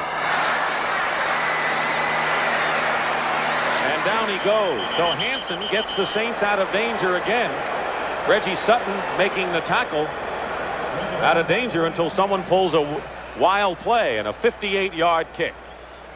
Well, next Saturday, CBS Sports presents what promises to be the most exciting day of college football this year. Starting at noon Eastern Time, the front runner for the Heisman Trophy, Tim Brown, will be on display again. 7th-ranked Notre Dame against last year's national champion Penn State, followed by the most eagerly anticipated game of the year, Oklahoma.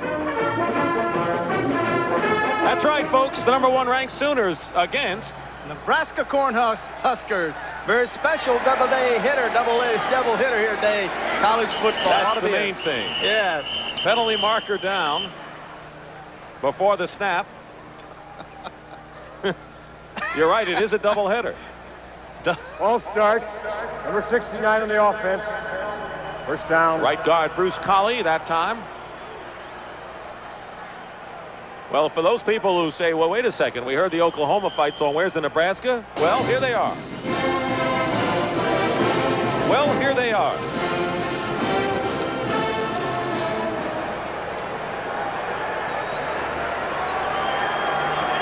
First and 15. Following the penalty, Montana has the Niners back on their own 18-yard line. Joe's pass, incomplete, intended for Mike Wilson. Ball bounced in front of Wilson. Covering was Van Jakes. Montana grabbing his hand that time. He held the football, held it till he absolutely had to get rid of it. It looks like that when he released the football, he hit a defender with that hand, because you can see he's grabbing that finger. And there's Steve Young signaling in the plays. I don't know that I would trust Steve Young. He's had a concussion. He might be sending in the wrong place. Who knows? Must not be hurt that badly, though, if he's able to signal in plays. I think Bill Walsh would find out real fast. I think you're right. 2nd and 15. Craig holds onto it, but he can't get any momentum going, and Vaughn Johnson comes in and makes the tackle. Talking to Bill Walsh about Montana in Friday's practice, and he feels that Montana has rededicated himself to the game both physically and mentally, and Walsh says that he's the same way. They're both more in focus. You can have a lot of success, and along with success as a football player comes a lot of money, and in this day and time, a lot of money is in the form of millions, and Walsh said he's made millions of dollars. Now he's rededicated and excited about playing again. Dwight Clark, you saw in there, 3 wide receivers on 3rd and 17. Montana goes to Rathman, and Rathman is wrestled down by Pat Swilling at the 19-yard line. And with 2:41 remaining in the third quarter, Max Runeker will come in and punt for San Francisco.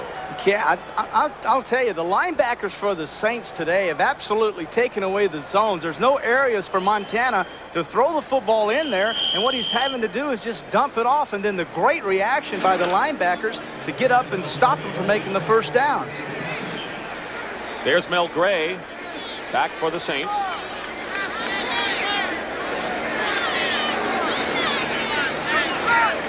Each team has scored a touchdown here in the third quarter. And on the run is Gray at midfield. Trying to get ahead of steam, but he loses his footing on the natural grass. Picks up only 5 on the return and is stopped at the 47 by Tom Rathman. Mike Lansford's field goal gave the Rams a much-needed win. They were 1-7. Dickerson with a big day, and the Colts 5-4. The Jets are also 5-4 in that amazing AFC East race. Minnesota improves their playoff hopes. The Browns win. Houston, they stay tied for the lead. The Redskins now 7-2. Overtime win. Walker with a big 60-yard run. Saints 1st and 10 on the San Francisco 47. Hebert going for Lonzel Hill, and it's just beyond him, incomplete. Defending is Tim McKyer. Both 49er cornerbacks, McKyer and Griffin, have been strong defenders this afternoon. Well, both of them intercepted a pass last week, and coming off that game against the Oilers, feeling good. But look at this excellent dive just to stretch out and knock the ball away from Lonzel Hill. Now at the end, Hebert getting rid of the football.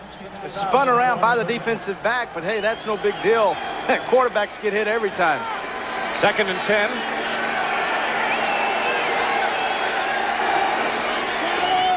This time it's Ruben Mays. And Mays to the 43-yard line will bring up a 3rd and 7. Fuller and Walter on the stop, and right now for a report on the Giant Eagle game, let's check in with Brent Musburger in New York. Brent? Dick, it's 4th and goal for the New York Giants. Jeff Rutledge, who's gone all the way, replacing the injured Phil Simms. Hands off to George Adams. The extra point is good. 17 all in Philly. Back to Dick. We're back, and an injury on the field. John Tice, one of the Saints tight ends, is shaken up right now. Tice, who made a tremendous catch on Hilliard's option pass last week against the Rams. They're still talking about it now, being tended to by the medical corps of the Saints. Well, he'd been watching the Willie Mays with Joe Marciano, the tight end coach. Had been watching Willie Mays in that series, and how that catch that he made 1954 in the series. You remember that one? And so they were making fun, saying, "Boy, what a great catch!" And so Tice made that over-the-head catch with them hands down low, and made a beautiful catch off of Hilliard's pass.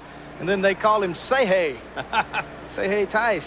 Vic Wirtz hit it, and Mays caught it, and Tice emulated Willie Mays. But right now, Tice goes to the sidelines.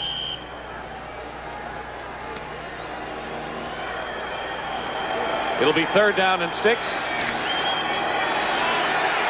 Jones goes to the left. Martin and Hill to the right.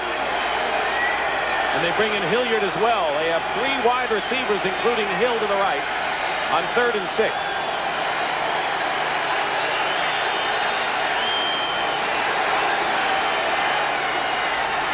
Hebert's toss is intercepted by Ronnie Lott. One man to beat is Hebert.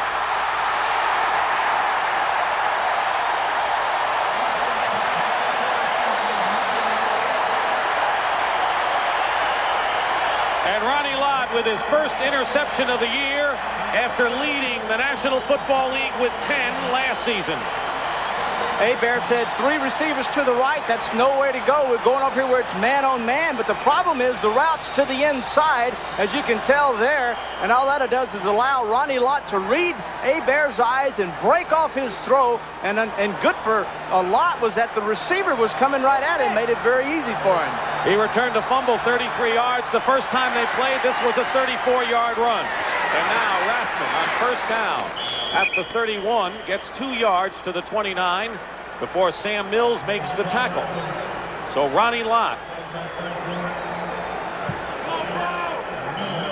who has said he was impressed with the running game of the Saints and has been a kind of a gambler throughout his career and a physical presence. Well, they moved him to free safety to take away from the hitting. They didn't want him to have to hit so much, putting him back there and allowing him to use his eyes, his excellent ability to read the quarterback. He's playing a free safety, and he broke well on the ball that time to make the interception. Harry Sidney replaces Rathman, shaken up, penalty marker down. Roger Craig stopped by Antonio Gibson at the 26-yard line. They mark it at the 27. Illegal motion on the offense.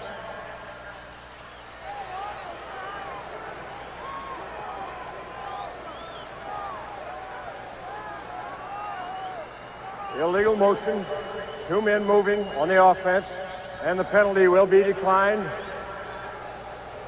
Well, 2 men can't move at the same time. One can move once he's set, another can move.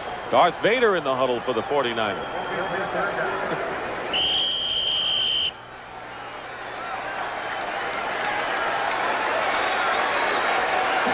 Third down and 6.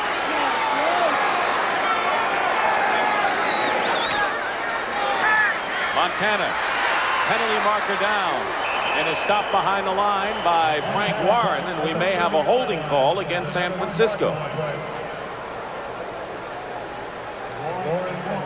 49ers were in field goal range. Holding number 51. But Randy Cross was guilty of holding. You can see right in the center of your screen, 51's the center, Randy Cross. Montana will come back. He sees the safety moving over. Now he turns to the left and gets ready to fire the football. His man's covered. As you see, Craig is well covered. Now he moves back to his right, and Cross with his hands out holds. Well, they declined the penalty, so it is 4th down, and Ray Wershing has come in to try a three-pointer. So they'd rather have Wershing try a 47-yard field goal than move them out of range and give them an extra down. Smart call. This is to give the 49ers a lead if he can make it. And the kick is blocked, and it's picked up. It's picked up by Johnny Poe. And Johnny Poe is in there. Let's see what they call it. It is not a touchdown, I don't believe, because the ball might have been kicked. No touchdown. And now they say it is a score. Johnny Poe gets credit for the touchdown. Sutton blocked it. Reggie Sutton on the block. And the score, a 58-yard run.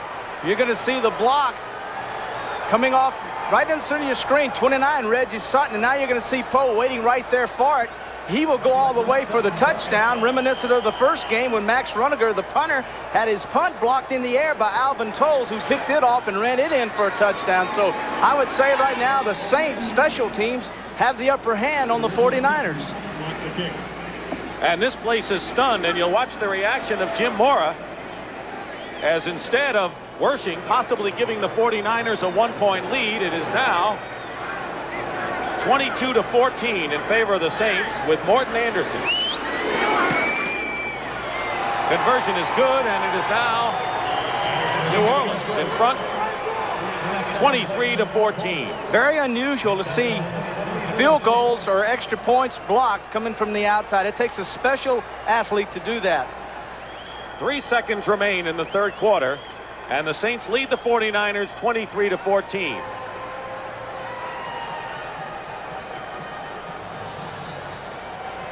So a blocked field goal attempt by Reggie Sutton, and Johnny Poe ran at 47 yards for the score. And a big break for the Saints as they lead 23-14. And right now we're going to send you to a CBS News special report. Let's go to Charles Osgood in New York.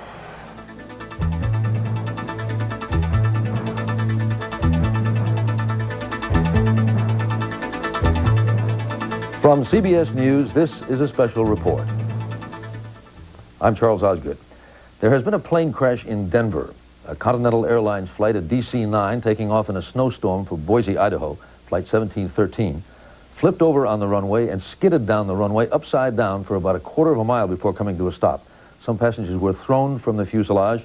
Others are apparently trapped in the wreckage. So far, it has been confirmed that at least 12 people have been killed, and there are many casualties. We don't know quite how many.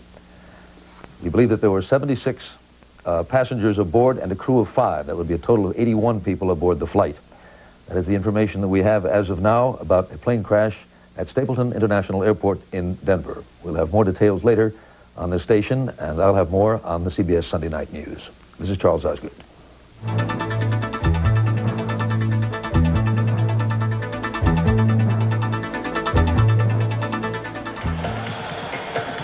Back here in San Francisco, that's the end of the third quarter. The score, 23-14. We now pause for a word from your local station. This is CBS. CBS Sports coverage of the National Football League is sponsored by Cadillac Motor Car Company. Discover why the only way to travel is Cadillac style. Schick, maker of Schick Plus disposable and Super 2 Plus blades for the easy touch. And by RCA, the most trusted name in electronics. We're back at Candlestick Park in San Francisco. This is Dick Stockton and Terry Bradshaw. We start the fourth quarter.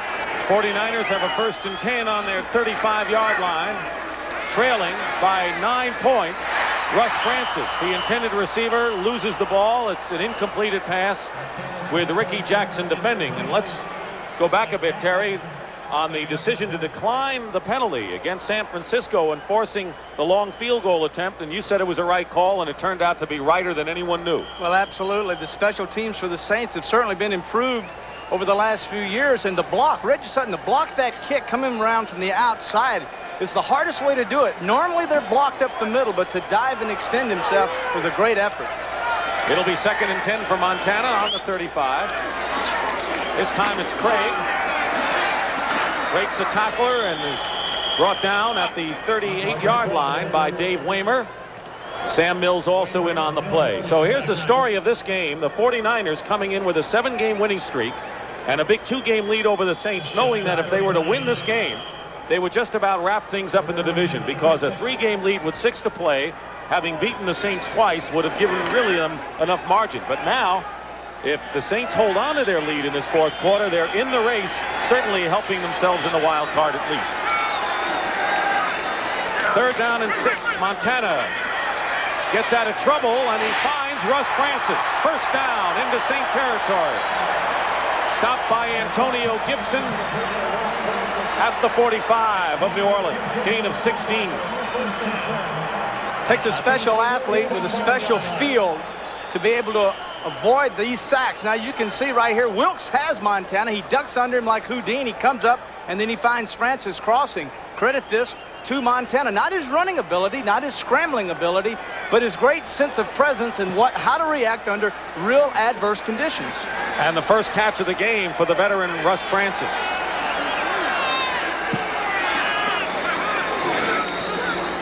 Another play-action call. Montana has wide open John Frank. He's inside the 25. 22 yards that time.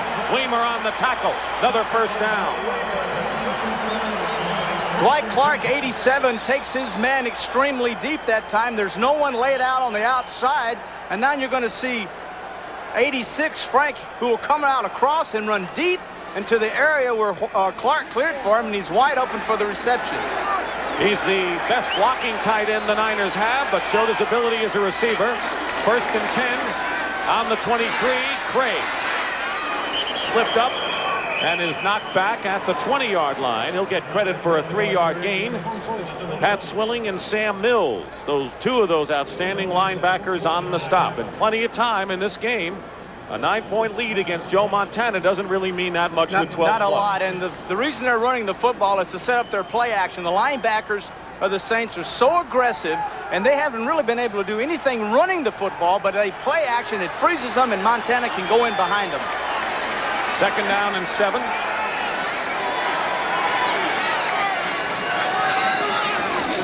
Craig. And smacked hard. You could hear it all the way up here. No gain on the play, maybe loss of a yard. Antonio Gibson, the strong safety, with a good hit. You can see it. Antonio Gibson, 27, sneaking up at the very last. Ricky Jackson coming around and forcing Craig to jump over him. And while he's extended in the air, number 27, the strong safety, Antonio Gibson, just really nails him. Russ Francis limps off the field now.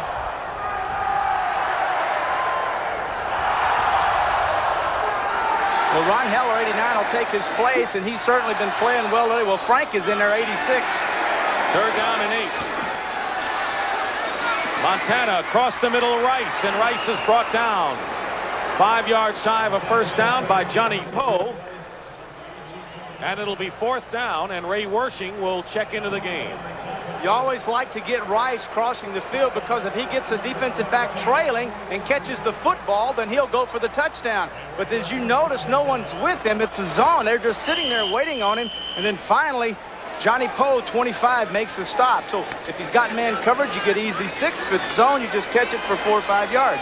Montana will hold for Ray Wershing, who missed the 46-yarder. This is a 34-yard attempt. And the kick is good. And a big field goal for the 49ers, because now they trail by 6, and a touchdown and a conversion would give them the lead again. 10:44 remaining in the 4th quarter. It's now 23-17. This NFL game summary is sponsored by Seagram's Coolers. This is where the fun starts. Here's our game summary, and the Saints, off 3 turnovers, have scored 13 points. Jerry Rice, 2 spectacular touchdown receptions. Joe Montana in a reserve role, starting to get cooking after 2 early interceptions. That's our score, and I would say after that field goal by Ray Wersching, maybe the pressure is on the Saints once again. Well, it is. They're a young football team. They've responded well to the pressure today, but the thing that amazes me is their consistent effort and their special teams coming up with Sutton. And how about this play, the big special team score of the game? Right on the left of your screen, 29, Reggie Sutton coming inside and just gets a clear shot. Ron Heller, 89, the tight end, made no effort at all to slow him down and gave him a clear angle to go in and make the block, the field goal, and Poe picked it up and went all the way for the touchdown. And there is Reggie Sutton, who came into the game with 5 interceptions, tied for the lead in the NFC. Wersching will kick off. Dalton Hilliard and Mel Gray are back for the Saints. Heading over towards Gray at the 2, muffs it, and goes down shy of the 15. Plenty of time remaining, 10 minutes and 33 seconds. But Hebert will have a long way to go as they start this drive from the 13-yard line.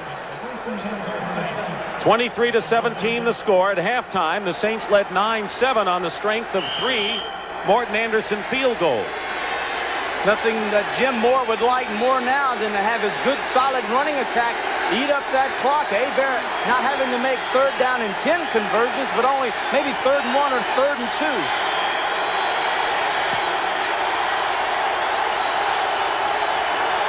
Reuben Mays is the lone setback. And a fake reverse. Mays brings it out to the 21-yard line, and a gain of about 8 on the play. Dwayne Board makes the stop. Mays, as we said, 144 yards last time these clubs played, and today he has 58 yards and 17 carries. So basically, the 49ers have kept him down. Well, they've kept him down, but the Saints haven't really made the effort today to try to just exclusively run the football. They've done what they wanted to do, and that is let Hebert come out and put pressure on the 49ers, throwing the football, hoping it would open up the running attack instead of the running attack opening up the passing. But they need the running now, and let's see how Hebert plays it on 2nd and 3. They've got the blocker, Barry Word, in there at fullback, ahead of Mays.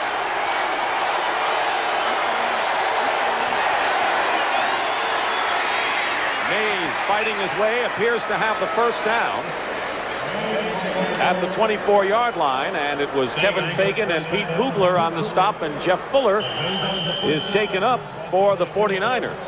It is a 1st down for New Orleans. I think it would take a lot to knock this guy out of the game, don't you? Well, big, strong kid. They think of him as a linebacker playing secondary. But you know, he's going to get hit. You know, little things. A lot of times you'll see a major hit on the football field, and everybody will scream and holler and say, oh, my God, how's he going to get up? But to the athlete, it may not even hurt him. Then it's the little bitty things that puts a guy out for a month. You got to be there to know the truth. Well, you've been talking about the Saints running game and how they've opened it up and been more balanced. That's their season's average, and that's what they've got today. But more important, they have a 23-17 lead over the 49ers with 9:18 remaining in the 4th quarter. Games like this will force you out of your normal offense and defense. Tom Homo replaces Jeff Fuller at strong safety. 1st and 10 at the 24. Mays finds a hole, and Reuben Mays leaps to another 1st down at the 35-yard line, and Tim McKyer makes the stop, and they're going to their meat and potatoes right now. Well, there's not surprising anyone coming out with 2 tight ends, turning around now and allowing Mays to say, come on, and we need you, line, let's block. And you can see there a good hole, and Mays with that slashing ability reads pressure outside, cuts back inside, and then does a little flip on his back for the 1st down. He's got 72 yards, so he's churning toward 100 if they can keep the ball on the ground. Less than 8.5 remaining. 1st and 10 at the 35. Shift by the line again, getting Hebert out of his cadence. Again, Reuben Mays dives forward for about 3. Ideally, Dick, when you see something like that, go check with me. And Hebert said when he walks up to the line of scrimmage, he has check with me on in 2 plays to call. But when they shift like that, when he sets his line and they shift, he can't get out of it. He has to stay with the play. He's just learning. I mean, here's a guy that only in his 3rd year, and people look at Hebert as the starter on this ball club, but he came over from the USFL. He had some great receivers there, Duper at college, and he had Anthony Carter in the USFL.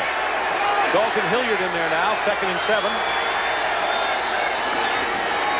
And Hilliard gets his opportunity and brings it out past the 40 to the 42-yard line, short of a first down by 3 yards. Michael Carter on the stop.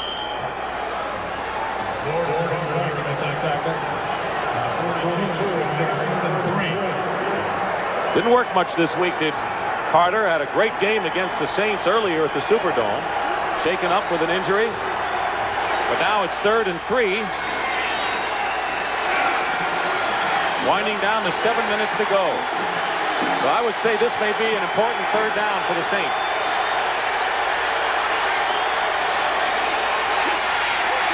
Hebert goes up top for Martin. And it'll be 4th down. Tom Holmoe and Torrey Nixon defending. One thing I can say for Hebert today, although he hasn't completed that many passes, his selection has been pretty doggone good. That time he looked around the field, picked up where he had the isolation on man for man, found his guy, just missed him. Don Griffin goes back for the 49ers, and Brian Hansen, who has had a fine afternoon, will kick it away with 6:53 remaining in the 4th quarter. And off the side of his foot, not a good kick by Hansen, and it goes out of bounds. Bad break for the Saints, and the 49ers will take it. Capacity at Candlestick Park are looking for Montana to bring home the Niners and give them the lead. We'll be back. The upstart Saints, a team to be reckoned with. But soon they'll reckon with the Giants next Sunday on CBS Sports. We're back at Candlestick Park. The 49ers will have the ball, and moments ago, Jeff Fuller, who came out of the game with an injury, went into the dressing room. Joe Montana, meanwhile, right there. 1st and 10 on the 37 of San Francisco. Niners trail by 6 points. Montana gets out of trouble and gets 7-8 yards on that play. No receivers downfield, and slid in at the 43-yard line. Ideally, what you want a quarterback to do is not be able to throw to his receivers. Hey, that's great, but the thing the Saints worry about is when Montana brings it down, the ability to scramble out of the pocket. Now all the pressure is on the safeties and the linebackers. 8 yards. He picked up 7 that time, brought it out to the Niners' 44-yard line. Roger Craig, shy of the first down, is stopped just short of it. And we have under 6 minutes remaining now in the 4th quarter. Brett Maxey made the tackle. Saints lead it 23-17. The big play here in the second half was a blocked field goal attempt by Reggie Sutton and Johnny Poe's 47-yard scamper to give the Saints the lead. Wersching came back to make it 23-17. And it's 3rd and 1.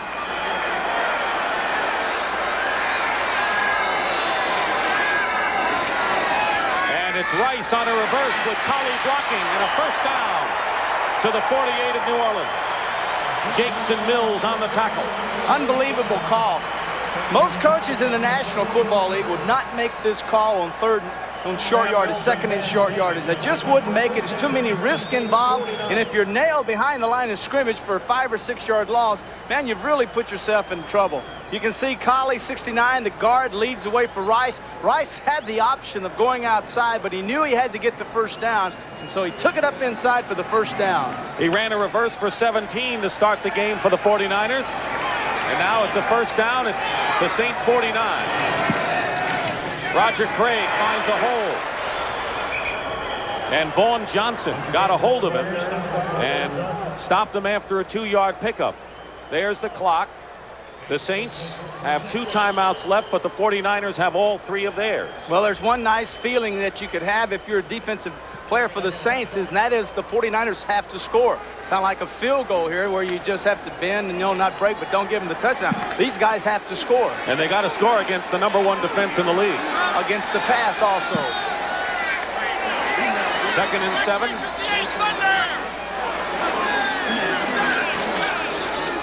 Montana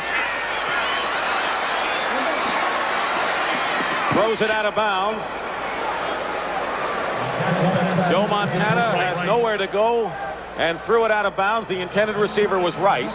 He made an audible that time to 85 Wilson. Wilson was covered man for man with his guy off. Joe saw it, came out, made the audible, but Wilson missed the audible and forced Montana to pull it down and scramble back out to the right and throw it away. He got good pressure from Jim Wilkes from the Saints. It is 3rd and 7 with 3:56 on the clock. 49ers 7-game winning streak on the line here. 3rd and 7, toss to Craig, and Craig is stopped a yard short of a first down at the 40 and will bring up a 4th down. Antonio Gibson and Pat Swilling combine to make the tackle. You know what the crowd wants him to do, and Bill Walsh will call a timeout. So the 49ers will take some time to discuss a very important decision here. There are no surprises when you play for the 49ers. Everyone is a potential target.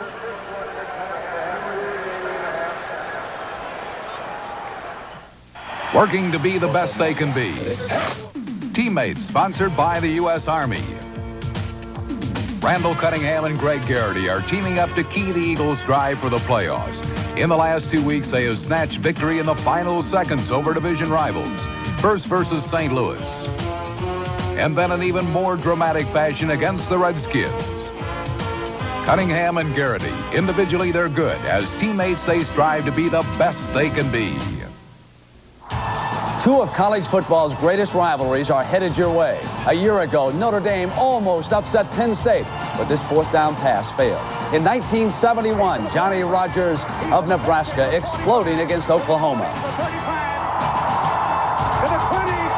And the Huskers would go on to beat the Sooners and wind up in the Orange Bowl in one of the greatest games ever played. Now, next Saturday here on CBS at noon Eastern time, we'll have the rematch, Notre Dame at Penn State. That will be followed by the battle for #1, Oklahoma at Nebraska. We'll start at noon Eastern on CBS. The lights on here at Candlestick Park. And a big play coming up for the San Francisco 49ers, who have used their first time out of the second half. Bill Walsh's Niners are trailing by 6, 23-17. A field goal does them no good. They need a touchdown. It's 4th and 1 on the Saint 40-yard line. Do they have another gadget up their sleeve?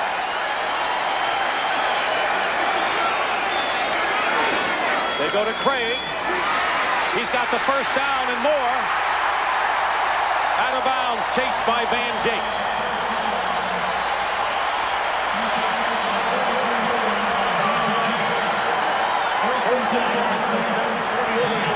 So the pressure on the Saint defense is Craig with good blocks from Sapolo and Rathman.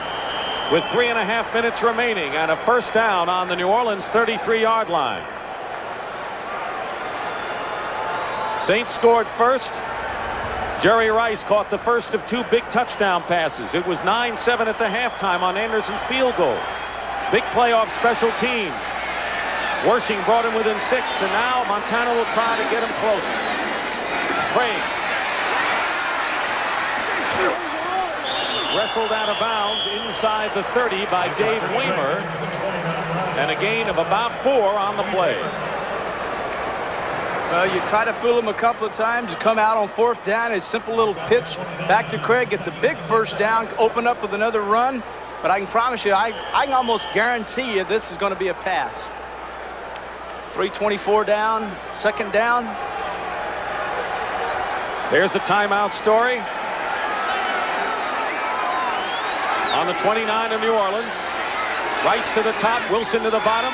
Play action. Montana. And it's knocked away, and it's Dave Weimer who knocked away the pass intended for John Frank, the tight end. And Weimer, who has a big interception today, makes another big defensive play here. They'd shown this counter trade action with Montana faking and pulling both guards to the left. Montana outside looking deep, trying to get the ball to Francis, actually. He's covered, and then he finds Sprank, tries to pop him the ball, but Waymer, outstanding job of knocking the ball down. 3rd down and 6. Rice to the left, Wilson to the right.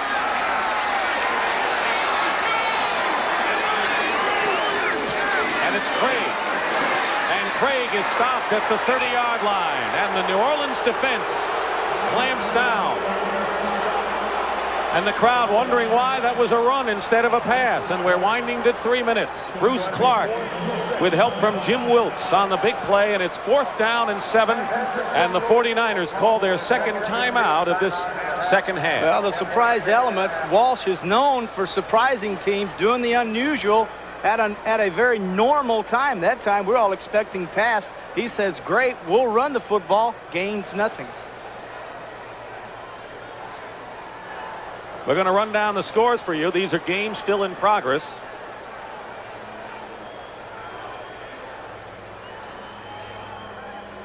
And now the finals.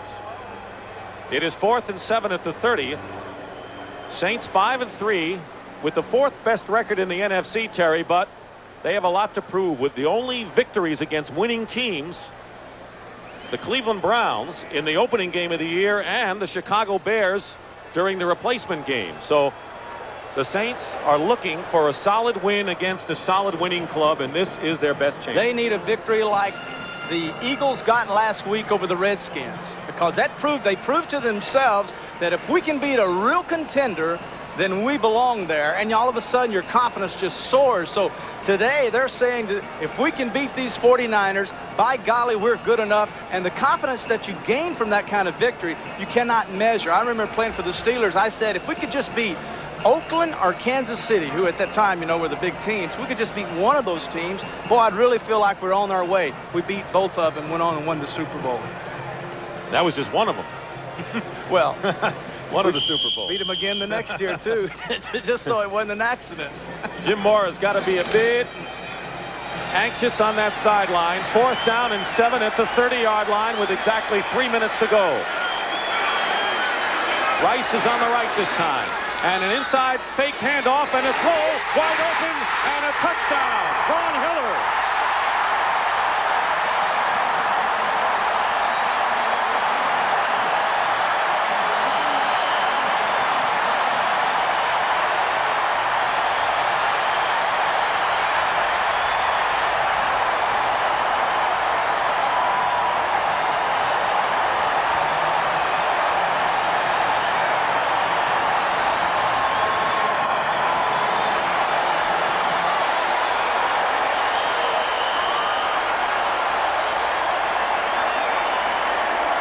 A fake outside handoff, and Ron Heller wide open down the middle. The score is tied, and Ray Wersching will try to give the Niners the lead.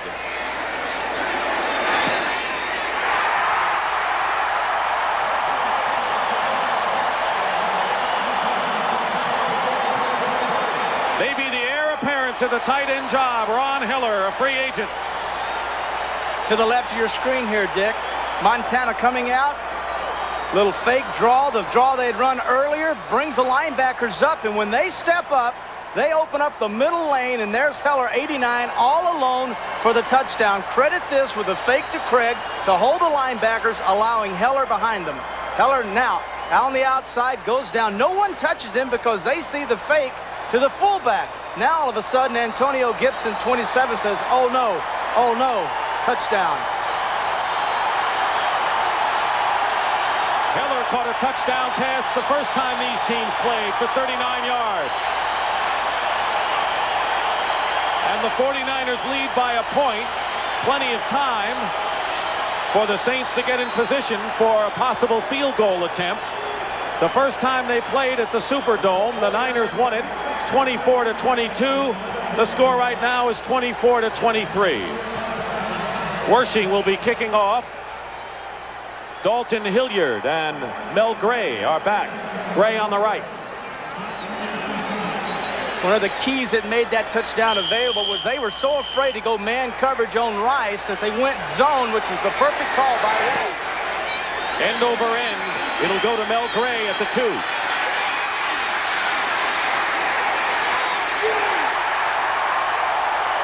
Stop at the 22. So the heat is on the Saints offense here. Ron Heller made the tackle after putting the Niners in front on Joe Montana's second touchdown pass of the game. And the scoring drive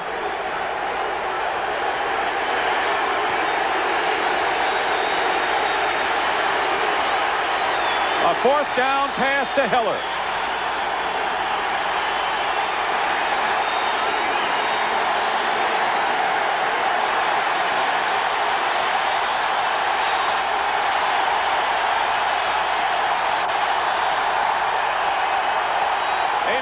First down. And wide open. Completing it is Lonzell Hill.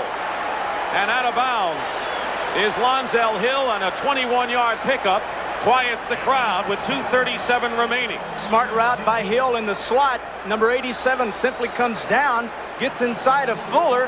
Now he passes Fuller, looks back, slows down. By slowing down, he doesn't run out of the reception area and allows Hebert to get him the football. Hill caught 4 the first time they played. This is his first catch. Carl Smith, the offensive coordinator, sending in the plays. It is 1st and 10. Saints on their own 45. And everyone in the stadium knows that a field goal could win it for New Orleans.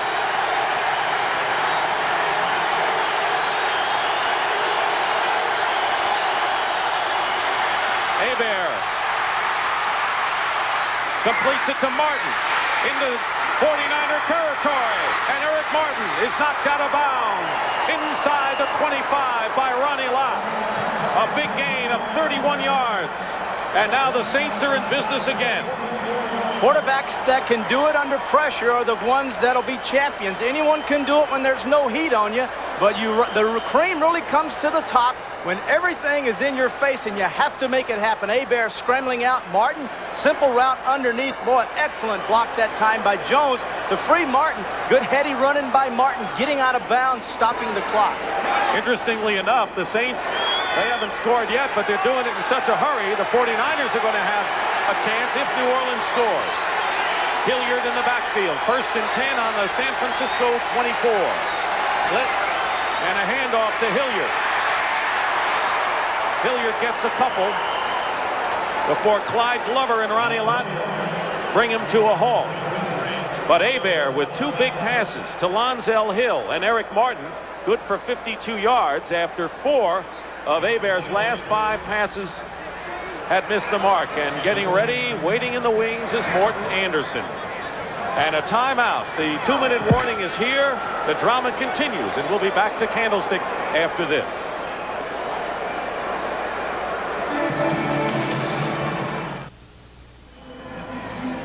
Dick Stockton and Terry Bradshaw back at Candlestick Park in our story. And what a story it is. The 49ers lead by 1 point, 2 minutes to go. The timeout remaining. Now the question is, Terry, if you're the Saints, do you keep the ball on the ground, use up the clock for Morton Anderson to try the 3, not give the Niners much chance, but they only have 1 timeout left? Well, with a young quarterback like Hebert, that may be the best thing. With a veteran quarterback like Montana, they might go ahead and try to take the ball in. 2nd and 9 at the 23. Already in field goal range.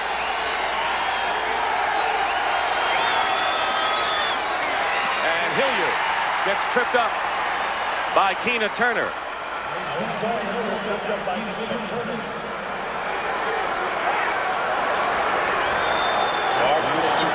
It'll be 3rd down.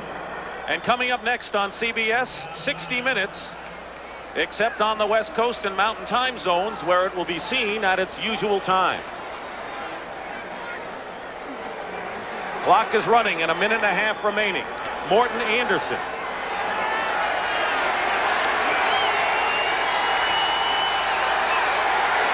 Has kicked 3 field goals today. 3rd down and 8. Stacking up against the run. Here comes the blitz, and the pass is dropped. Eric Martin drops a sure touchdown pass. And it'll be 4th down, and the pressure was on Bobby Hebert there, and now they'll be Morton Anderson's moment. With 1 minute and 11 seconds to go, Anderson has kicked 3 field goals today, but in the last play of their first game at the Superdome against the 49ers, he missed a 52-yarder with seconds to go that could have won it a chance for redemption here. This will be a 40-yard attempt.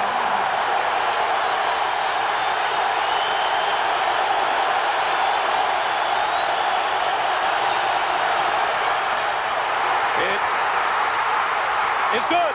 It just made it over the crossbar. It barely made it over the crossbar, and the Saints mob Morton Anderson, who's kicked a 40-yard field goal to give New Orleans a 26-24 lead. Well, you got to be cautious, and if I was Jim Moore, I would have my team under control, because the last thing you'd want to do is get so overconfident that you go out there and have a let-up thinking you've got this game won. Don't forget, Joe Montana is the #1 rated quarterback in the National Football League. He has the ability to go down this field rapidly. I'm not so sure that he didn't slip when he kicked that ball. Well, in this stadium, the dew does come up early. Now let's see. He plants his right foot, and it does slide. You're right. Now let's see what Jim Moore thinks. There's another draw inside the right post. Look at the little body English. Leaning, leaning, leaning. Yes. Look at that sigh of relief. Could it be? Can it be? A victory for the Saints would bring them within 1 game of the lead in the NFC West and a 6-3 record. But it's not over yet. With 1:06 to go, the 49ers still have 1 timeout left and Joe Montana at the helm. And Anderson will be kicking off. Del Rogers is back. Harry Sidney also is back. A short kick. And it's Rogers after 17. Fumble. Loses. Fumble. And they'll uncover. We'll wait for the men in the striped shirts. Both teams are pointing their way.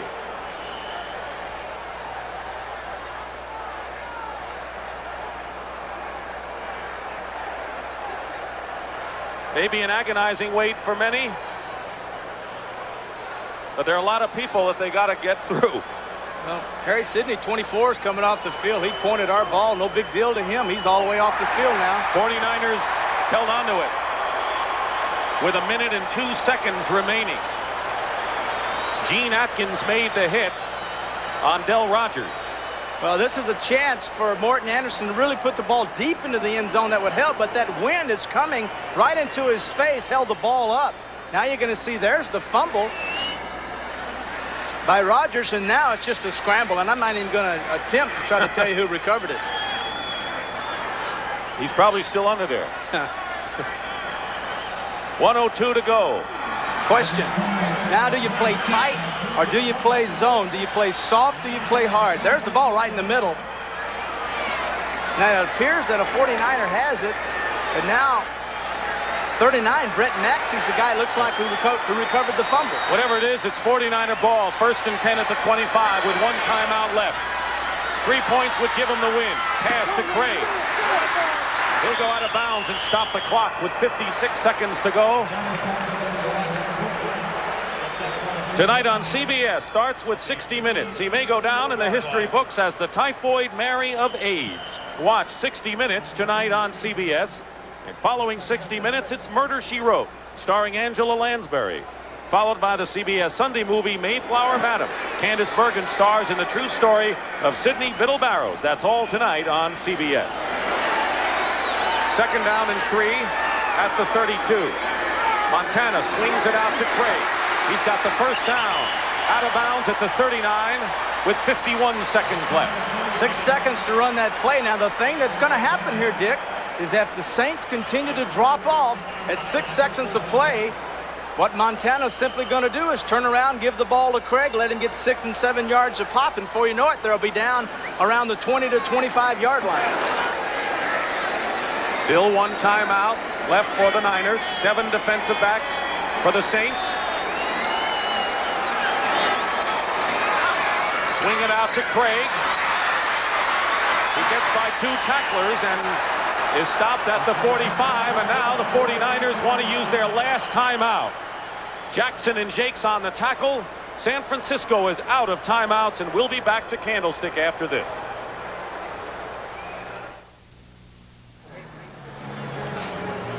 Ray Wersching warming up on the sidelines, just as Morton Anderson had done earlier. And Anderson, with a chance with 1 minute and 6 seconds left, kicked a 40-yard field goal to give the Saints the 26-24 lead.